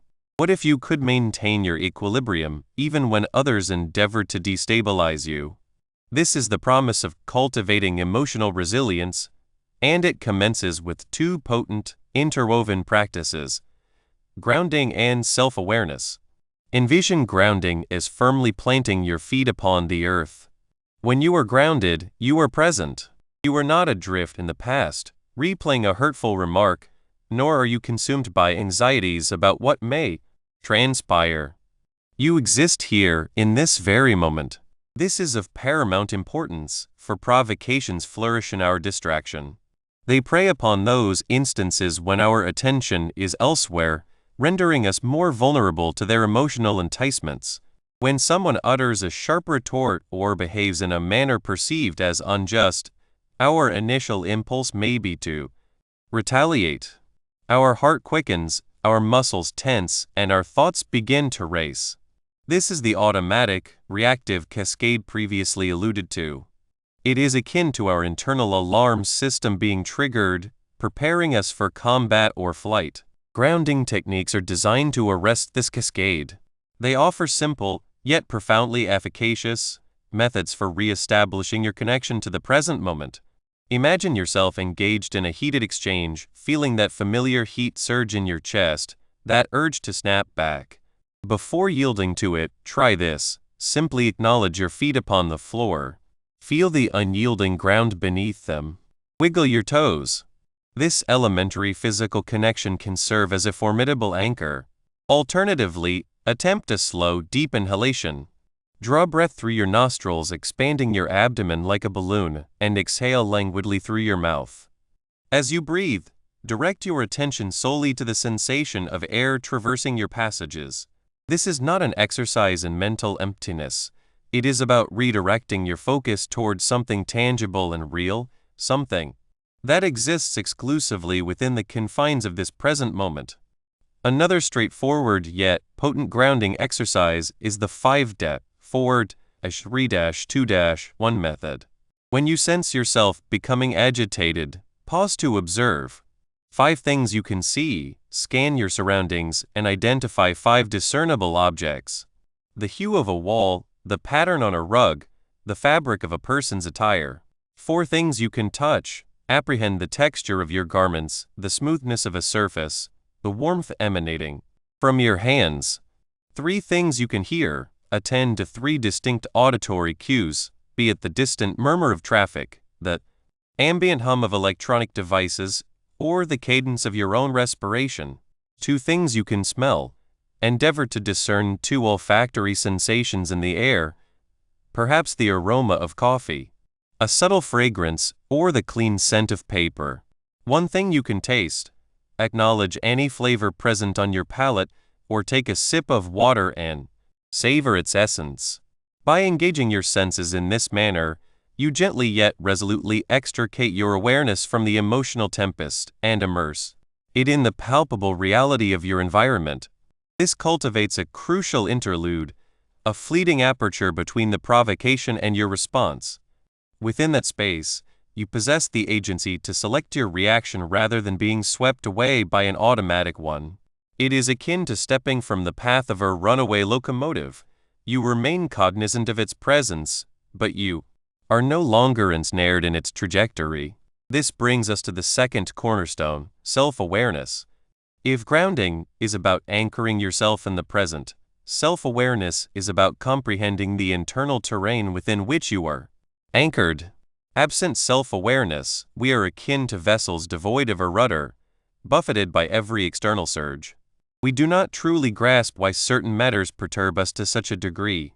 We merely acknowledge that they do. This is where the concept of emotional buttons enters the discourse. We all possess them, These are the sensitive zones, frequently shaped by prior experiences, that can be readily activated by others, precipitating and disproportionate emotional response. Self-awareness is the discipline of becoming an investigator of your own psyche. It entails observing your thoughts, your emotions, and your somatic sensations without immediate censure. When an individual utters something that irks you, rather than simply reacting, a self-aware person might pause and inquire, "What has transpired internally? What have I felt? What thought has surfaced?" The objective is not self-recrimination for experiencing a particular emotion, but rather the acquisition of insight.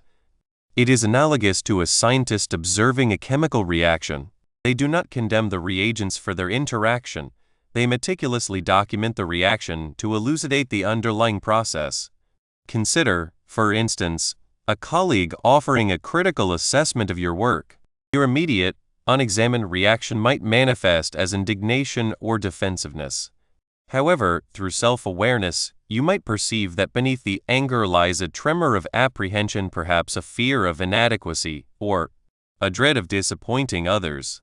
You might recognize that this particular colleague's critique strikes a sensitive chord because it echoes a long-standing insecurity. This is not to condone the colleague's conduct. It is to comprehend your own internal reverberations. You are not judging yourself for feeling insecure. You are merely acknowledging it as a clue. This non-judgmental observation is pivotal. If you begin to berate yourself for feeling insecure, you are merely compounding the emotional disarray. Instead, you observe it, acknowledge it, and then you can consciously determine how to address it and the external stimulus. The true potency, however, resides in the symbiotic relationship between grounding and self-awareness. They are not discrete tasks to be ticked off a list. They are two facets of the same entity, collaborating to fortify your inner fortitude. Grounding provides the tranquil mental space that is indispensable for genuine self-scrutiny. When you are grounded, your mind exhibits less turbulence. You can, in fact, perceive your thoughts and emotions without being utterly subsumed by them. It is akin to attempting to discern stars in a brightly illuminated metropolis versus a nocturnal, unclouded expanse. The dark night grounding facilitates a clear perception of the constellations, your internal states. Conversely, self-awareness directs you to the specific domains where grounding is most critically needed. When you comprehend your triggers, those emotional buttons, you can proactively employ grounding techniques when you anticipate encountering them. For example, if you recognize that frequent interruptions engender a sense of disrespect and provoke a sharp rejoinder, you can fortify yourself. Prior to a meeting where interruptions are probable, you can consciously engage in a few grounding breaths, reminding yourself to remain present and centered. Subsequently, when the interruption occurs, you will not be caught entirely unawares. You can utilize your grounding technique to manage the immediate surge of vexation and then respond with enhanced equanimity.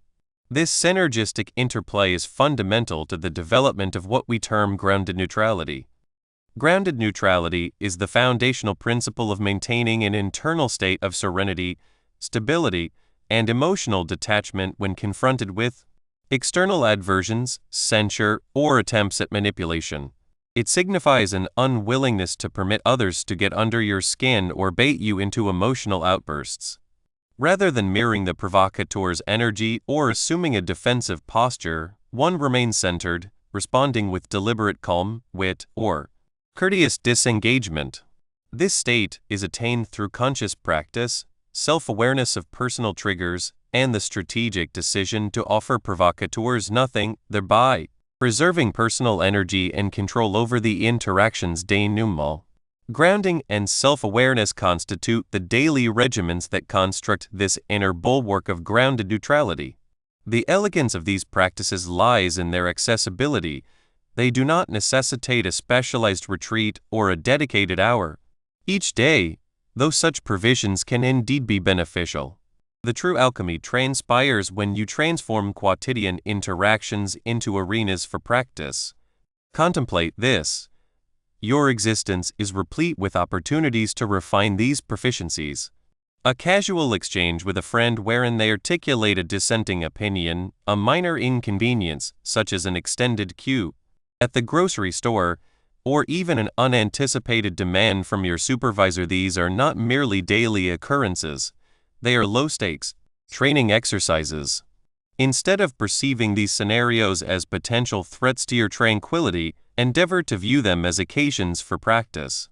When a friend shares a perspective that diverges from yours, can you, rather than immediately engaging in debate, take a grounding breath and simply attend?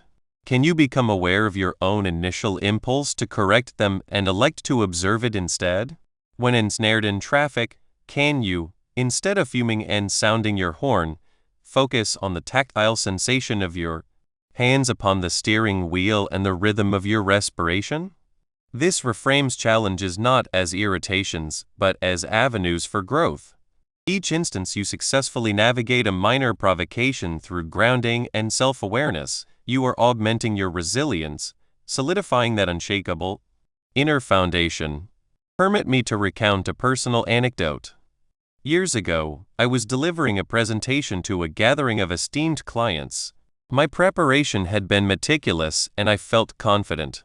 Approximately midway through, a prominent client, known for his incisive inquiries, interrupted me. He did not merely pose a question, he asserted, with a decidedly condescending inflection, that my data was anachronistic and that I had clearly neglected my due diligence. My heart immediately plummeted. My countenance flushed and a wave of panic washed over me. My initial inclination was to become defensive, to lash out and declare him mistaken. I could feel my carefully constructed composure beginning to disintegrate. In that fleeting instant, however, something shifted. I recalled the practices I had been assiduously cultivating. I consciously drew a deep breath, feeling my feet upon the stage floor. I noted the constriction in my chest and the accelerated beating of my heart. This was my self-awareness taking hold, identifying the trigger, public criticism that evoked a sense of inadequacy. Rather than allowing that sensation to dictate my response, I employed my grounding to carve out a minuscule interval. I did not engage with his tone or his accusation directly. I simply articulated, with measured calm, "Thank you for that feedback. I will ensure that the most current data points are addressed during the Q&A session." The effect was instantaneous. The client, anticipating a confrontation, appeared momentarily disoriented. The room, which had tensed, visibly relaxed. I experienced a surge of inner serenity, not because I had won the exchange, but because I had managed to retain command of myself. I had not permitted his provocation to derail me.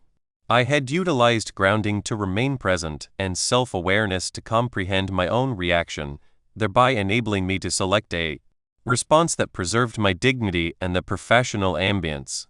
I did not furnish him with the emotional reaction he may have sought, nor the one my own automatic system was primed to deliver.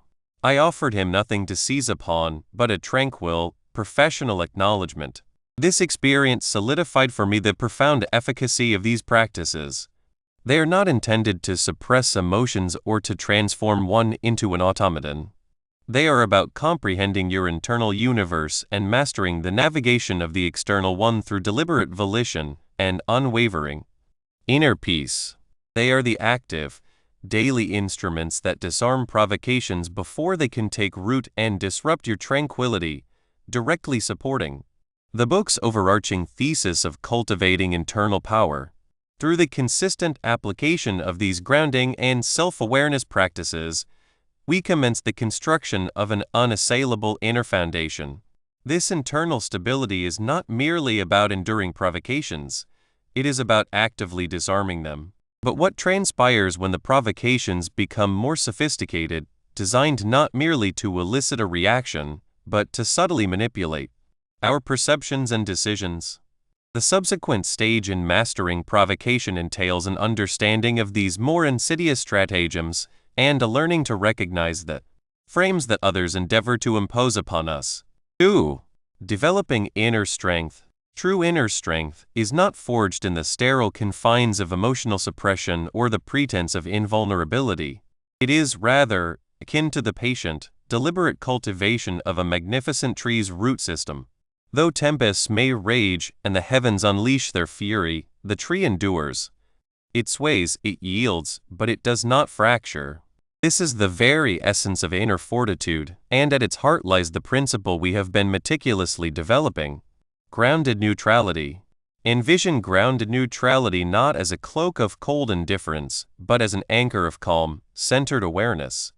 It is the serene eye within a tempest.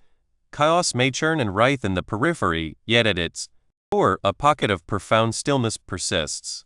When an individual endeavors to provoke you, to skillfully prod at your vulnerabilities, their aim is often to dislodge you from this tranquil nucleus. They crave a reaction, a descent into disarray, a defensive posture, or even an aggressive outburst. Yet, by steadfastly maintaining grounded neutrality, you deny them the very sustenance they seek. You refuse to allow them to infiltrate your inner sanctum. Instead, you observe the provocation from a vantage point of unwavering inner stability. This allows for a conscious selection of response, rather than an automatic, unthinking reaction. It is the reclamation of self-mastery, irrespective of external turbulence. The inaugural, indispensable stride in constructing this inner bulwark is the meticulous identification of your personal buttons. Each of us possesses them. These are the specific words, phrases, actions, or even the subtle inflections of tone that possess the uncanny ability to press these sensitive points, igniting an emotional conflagration. A seemingly innocuous remark to one may plunge another into a profound abyss, striking a chord of past trauma or a deep-seated insecurity. To cultivate inner strength is to become an astute cartographer of your internal landscape, precisely charting these buttons and excavating their origins. This pursuit is not an invitation to wallow in past grievances or to succumb to an exaggerated sensitivity to every minor slight. It is, fundamentally, an exercise in conscious awareness. Imagine a ceaseless game of whack-a-mole, where instead of moles, your emotional triggers erupt with alarming frequency. The objective is not to abandon the game, but to possess an intimate knowledge of each mole's anticipated trajectory. When you can preemptively discern the location of your buttons, the element of surprise is significantly diminished. You can witness its approach, and this prescient awareness bestows a formidable advantage. Consider an illustrative exercise. We would enlist the participation of someone intimately familiar with your sensibilities, a confidant or a family member who possesses an understanding of your sensitivities. Their role would not be to inflict overt malice, but to artfully touch upon subjects known to elicit a response. They might allude to a past misstep that renders you vulnerable, question a pivotal decision you have made, or even adopt a subtly condescending tone regarding a matter of personal significance.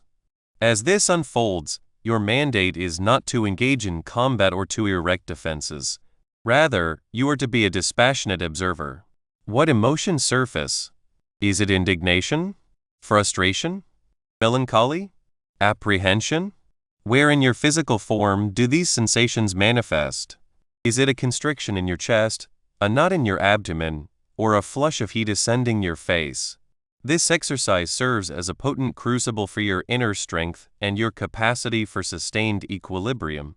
It unveils those individual buttons, the stimuli that precipitate a reaction versus those that remain inert.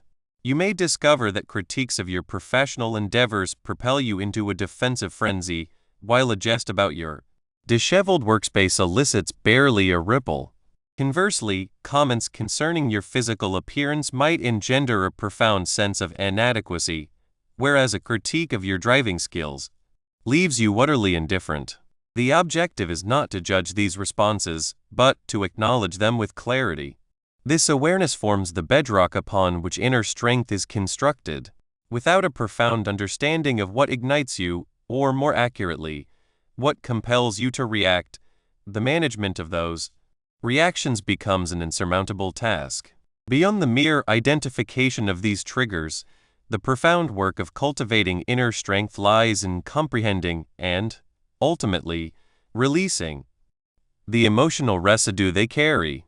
This is the domain where inner work assumes paramount importance. It is insufficient to merely acknowledge that remarks about your culinary prowess evoke a feeling of inadequacy. You must delve into the why. Was there a formative period in your youth when your cooking was subjected to harsh criticism? Do you harbor a deep-seated dread of falling short?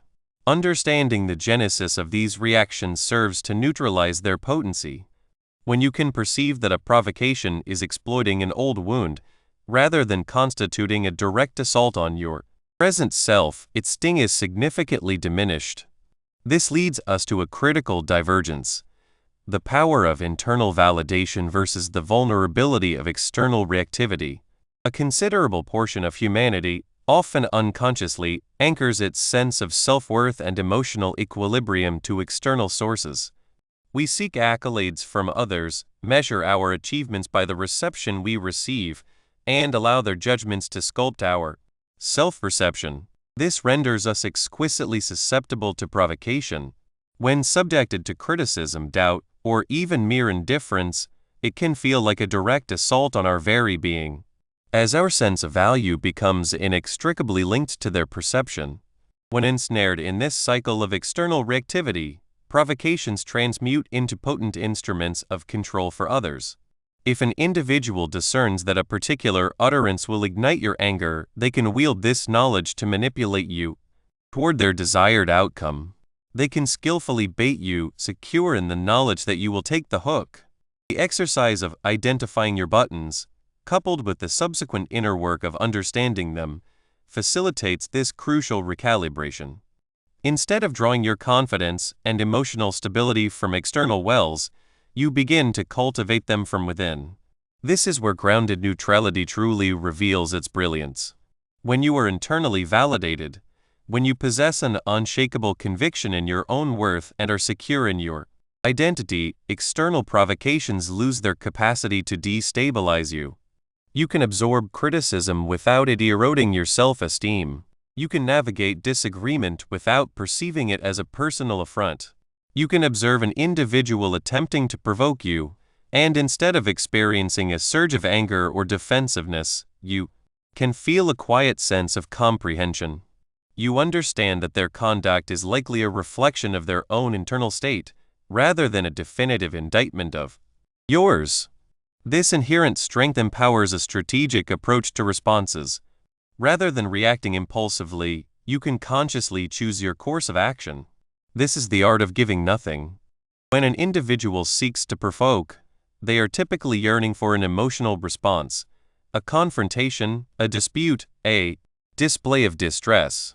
If you can maintain equanimity and composure, if you can offer a neutral observation, a polite disengagement, or even a touch of gentle humor, you effectively starve them of the emotional fuel they crave.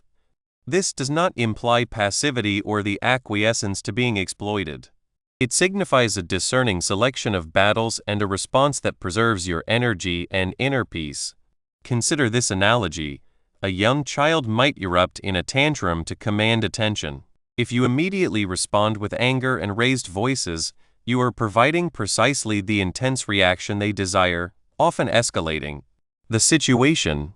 However, if you can maintain a calm demeanor, acknowledge their feelings without capitulating to their demands, and establish clear boundaries, the tantrum frequently loses its momentum. The same principle applies to adult provocations. By giving provocateurs nothing, no emotional outburst, no defensive stance, no vitriolic words, you eventually render their efforts futile. They do not receive the reaction they seek, and the interaction dissipates. This strategic response is not an exercise in coldness or emotional detachment. It is an act of deliberate intention. It is an acknowledgement that your emotional energy is a precious commodity, and you alone possess the prerogative to direct its flow. When you are grounded and neutral, you can observe the provocation, assess the circumstances, and then select the most efficacious response. This might manifest as a calm, factual declaration, a courteous request for a change in behavior, or simply an elegant withdrawal from the discourse.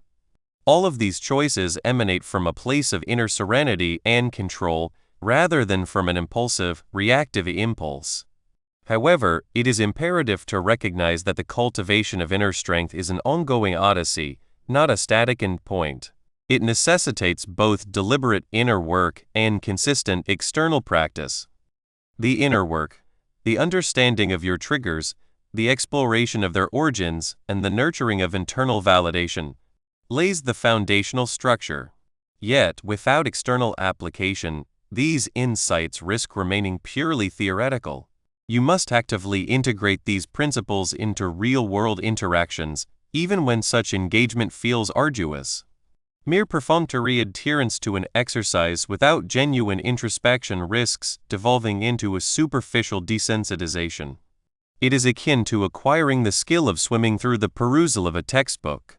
You may grasp the theoretical underpinnings, but true proficiency will only be attained when you immerse yourself in the water. Similarly, you will not truly forge inner strength until you confront provocations and consciously elect to respond from a position of grounded neutrality.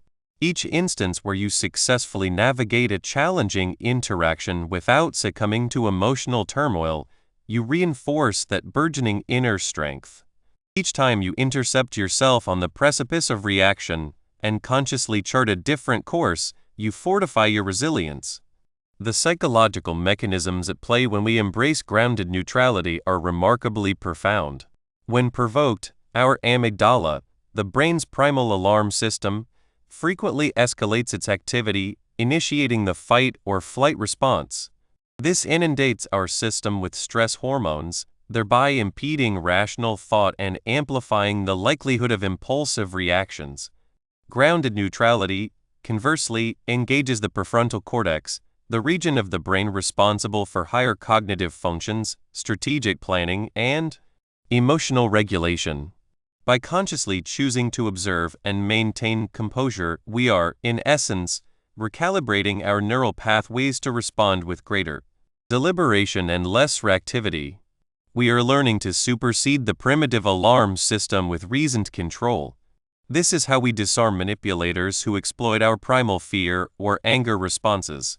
They endeavor to regress us to a primitive state where we are more susceptible to their influence.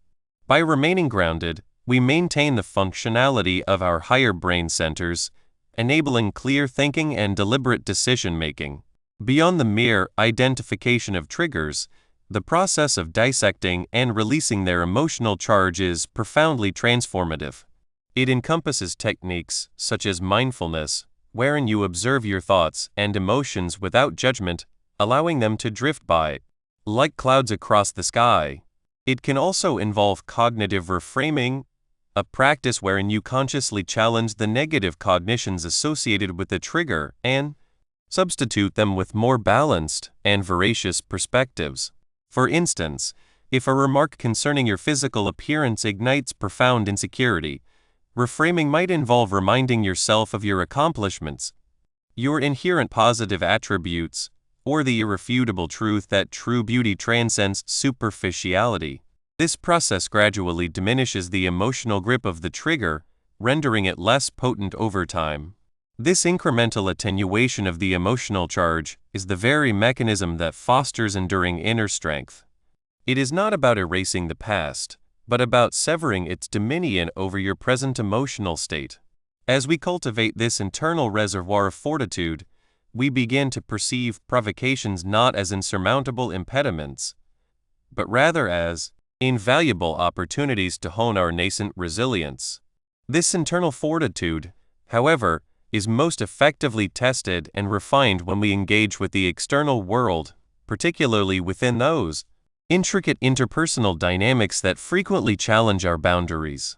In the ensuing section, we shall delve into the practical application of these principles of inner strength to navigate the complexities of communication, thereby ensuring the preservation of our inner peace.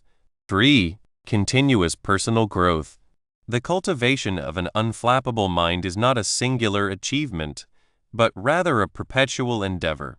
It resembles the diligent tending of a garden, a process demanding consistent care, not a solitary act of planting.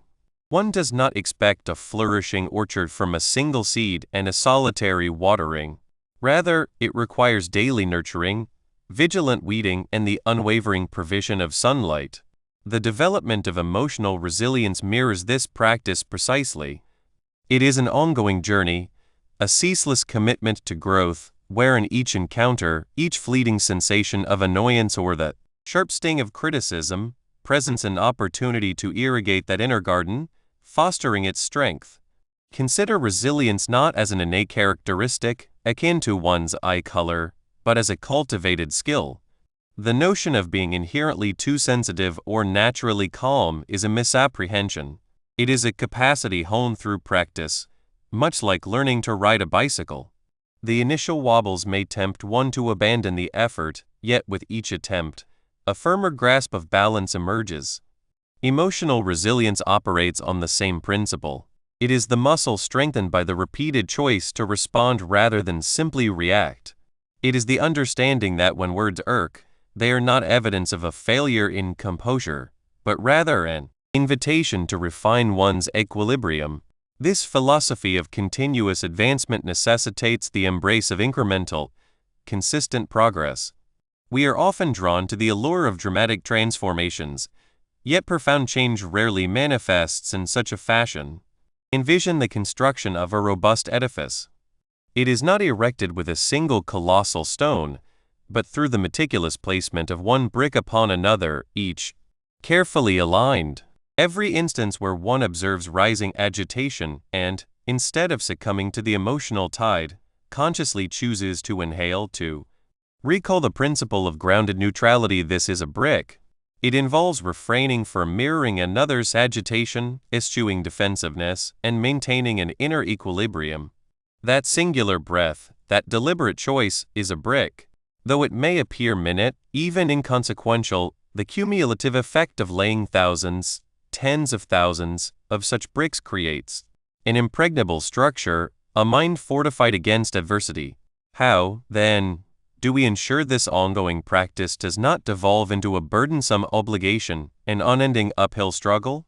It commences with a recalibration of our perspective on these moments.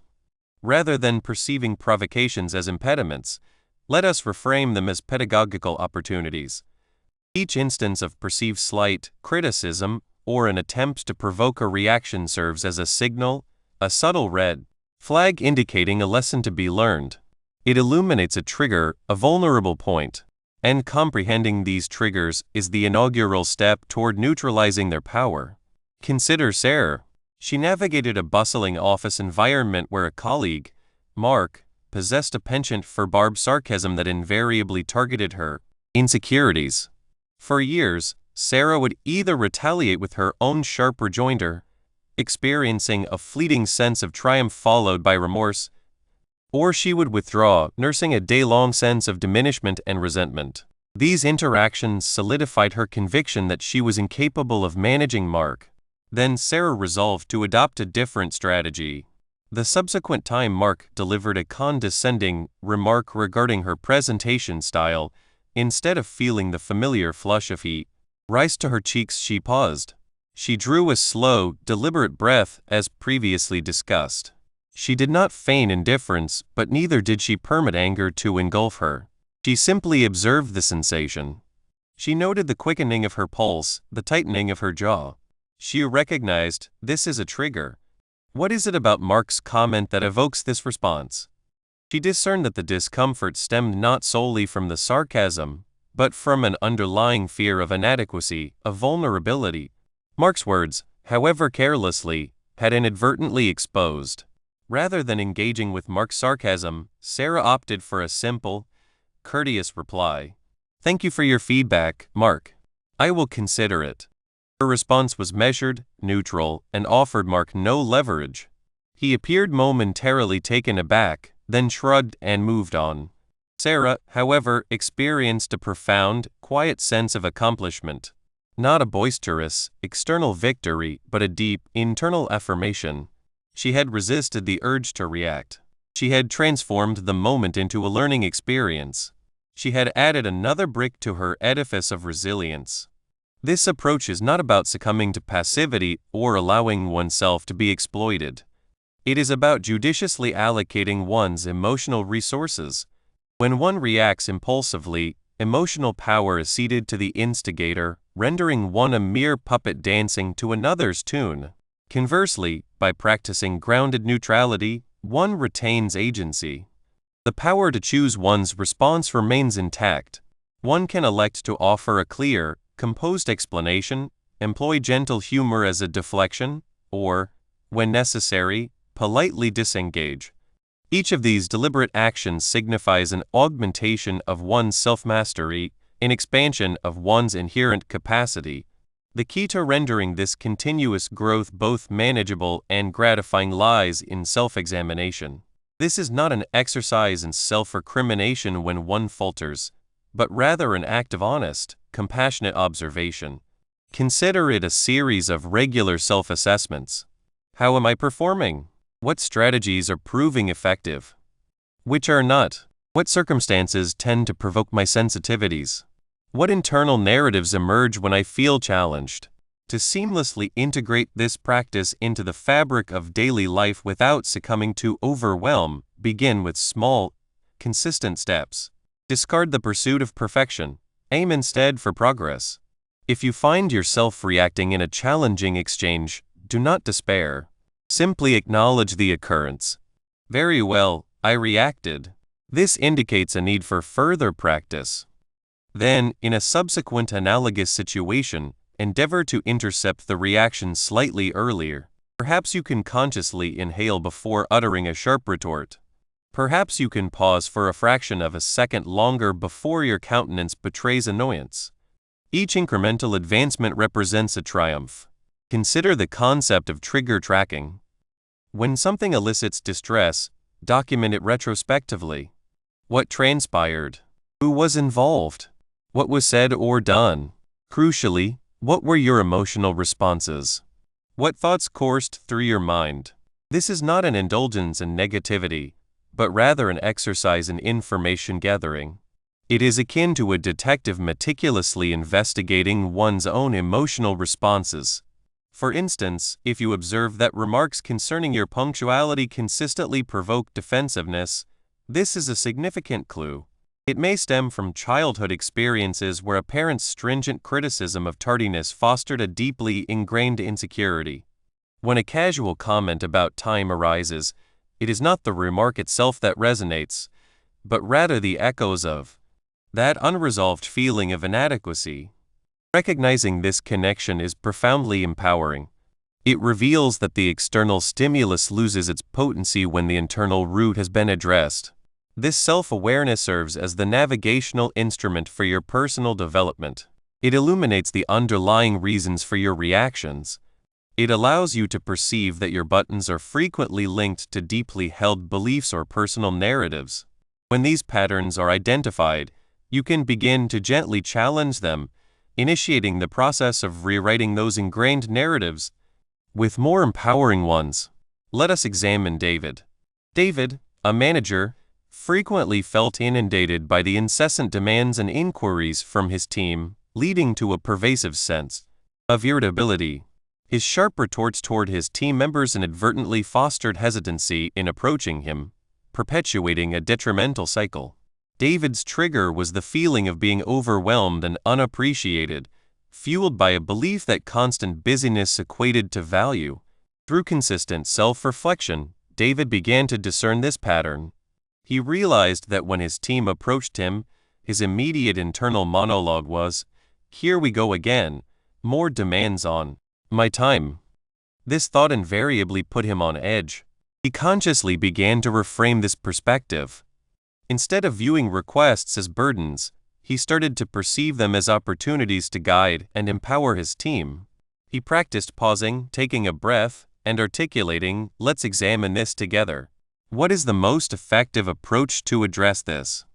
He also commenced establishing clearer boundaries, not through harshness, but through organized structure. He designated specific periods for addressing questions, encouraging his team to utilize email for non-urgent matters and to first attempt independent problem solving. This was not an act of distancing, but rather an effort to cultivate a more efficient and less stressful environment. for all, including himself. This deliberate commitment to understanding his triggers and adjusting his outlook served as the engine for his continuous growth. He was no longer merely reacting. He was proactively constructing a more resilient and effective operational framework. The trajectory of continuous personal development is intrinsically linked to embracing the process itself. It is facile to become disheartened if one's focus remains solely on the ultimate objective and impeccably composed, unflappable mind. However, such a distant endpoint can appear so formidable, so unattainable, that it may lead to abandonment before the journey has truly commenced. Instead, seek contentment in the minor triumphs. Commemorate the instances where you intercept your reaction before it materializes. Acknowledge the occasions where a composed response supplanted an irate one. This is progress. This is growth. Genuine power and serenity emerge from sustained effort, from the insights gleaned along the way, and from a deepening comprehension of one's internal landscape. It is within the consistent application of grounded neutrality that inner fortitude is forged. Each time one chooses to maintain equilibrium, that internal anchor is reinforced. One becomes more adept at preventing others from encroaching upon one's inner peace. The ability to offer provocateurs nothing becomes an acquired skill, thereby preserving one's energy and control. This dedication to continuous advancement transforms challenges from unwelcome disruptions into invaluable stepping stones. By diligently cultivating our inner selves, we not only erect an unshakable foundation of emotional resilience but also unlock a profound and enduring sense of personal empowerment. As we refine our capacity to remain centered amidst life's inevitable tempests, we pave the way for a more profound self-understanding and an enhanced ability to navigate the world with unwavering equanimity. The subsequent exploration will delve into how this cultivated inner strength directly influences our interpersonal dynamics, particularly in the realms of communication and influence.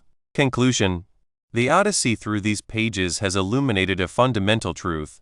The most potent transformations arise not from our outward reactions, but from the deliberate construction of our inner landscape.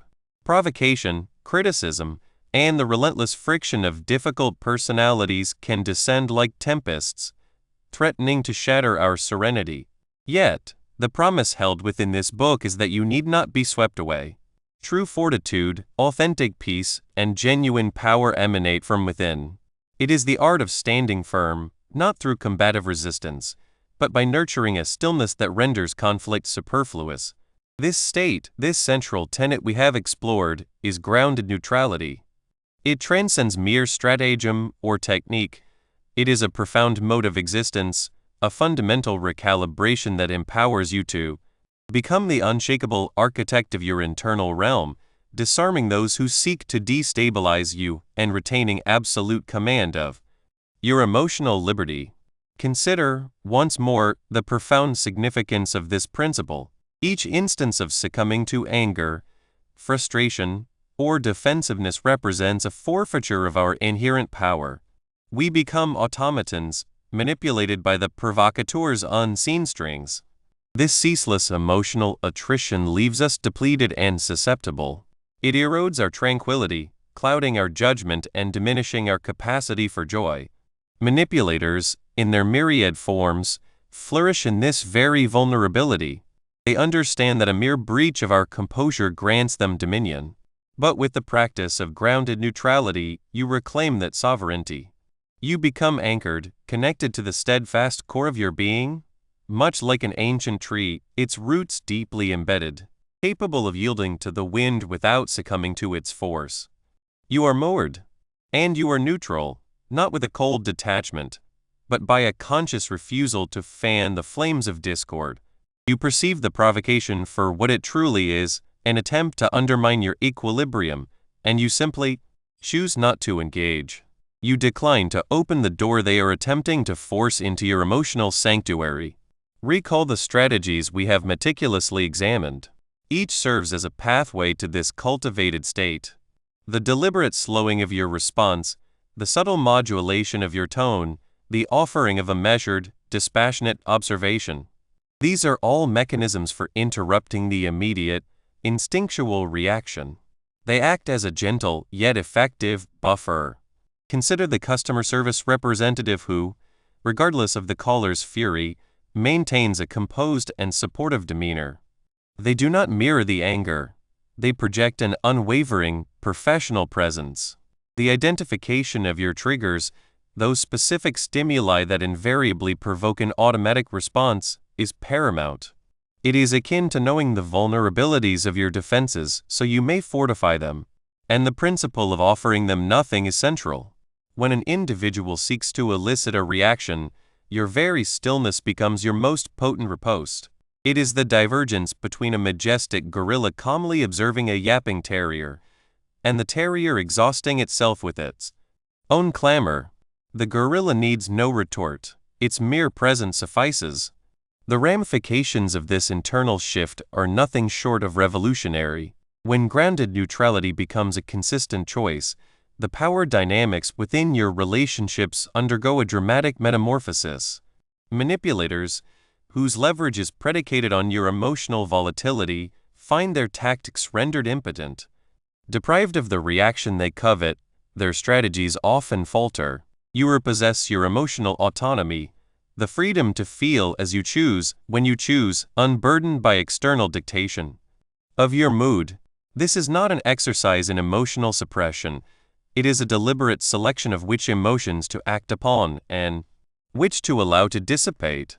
When your mind is unclouded by the heat of reactive impulses, clarity of thought emerges, enabling superior decision-making and a more graceful navigation of challenges.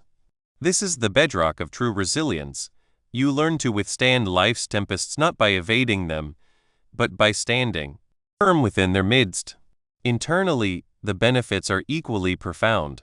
A deep and abiding sense of peace begins to permeate your being. You are no longer beholden to every minor vexation or critique. Your self-assurance flourishes, born from the certainty that you can confront difficult circumstances without losing your essential self. You become more authentic, liberated from the perpetual need for defense or validation. Envision yourself as the unruffable architect of your inner domain. You are not merely inhabiting a structure that life has erected around you. You are actively designing and constructing it, one steadfast brick at a time. Grounded neutrality furnishes you with the blueprints and the implements to erect a fortress of inner tranquility, a sanctuary impervious to the incursions of external chaos. This pursuit of cultivating the unflappable mind is an endeavor that spans a lifetime. Grounded neutrality is not an instantaneous transformation, but a faculty to be honed through persistent application. There will be days, perhaps even fleeting moments, when you falter. You may react prematurely or find yourself drawn back into familiar patterns. This is entirely natural. The objective is not flawless perfection, but unwavering diligence and a commitment to learning from these instances. Every encounter, every dialogue, even the most commonplace, presents an opportunity for practice. Observe the subtle prickle of annoyance, the surge of defensiveness. Inhale deeply. Reaffirm your choice. Reclaim your power. You always possess the agency to return to your grounded, neutral center. Therefore, embrace the unflappable architect residing within you. You are not a leaf adrift on the winds of provocation. You are the steadfast oak, its roots deeply entwined with your own being. Construct that fortress of inner peace, disarm the surrounding chaos, and inhabit a life defined by your own unyielding autonomy.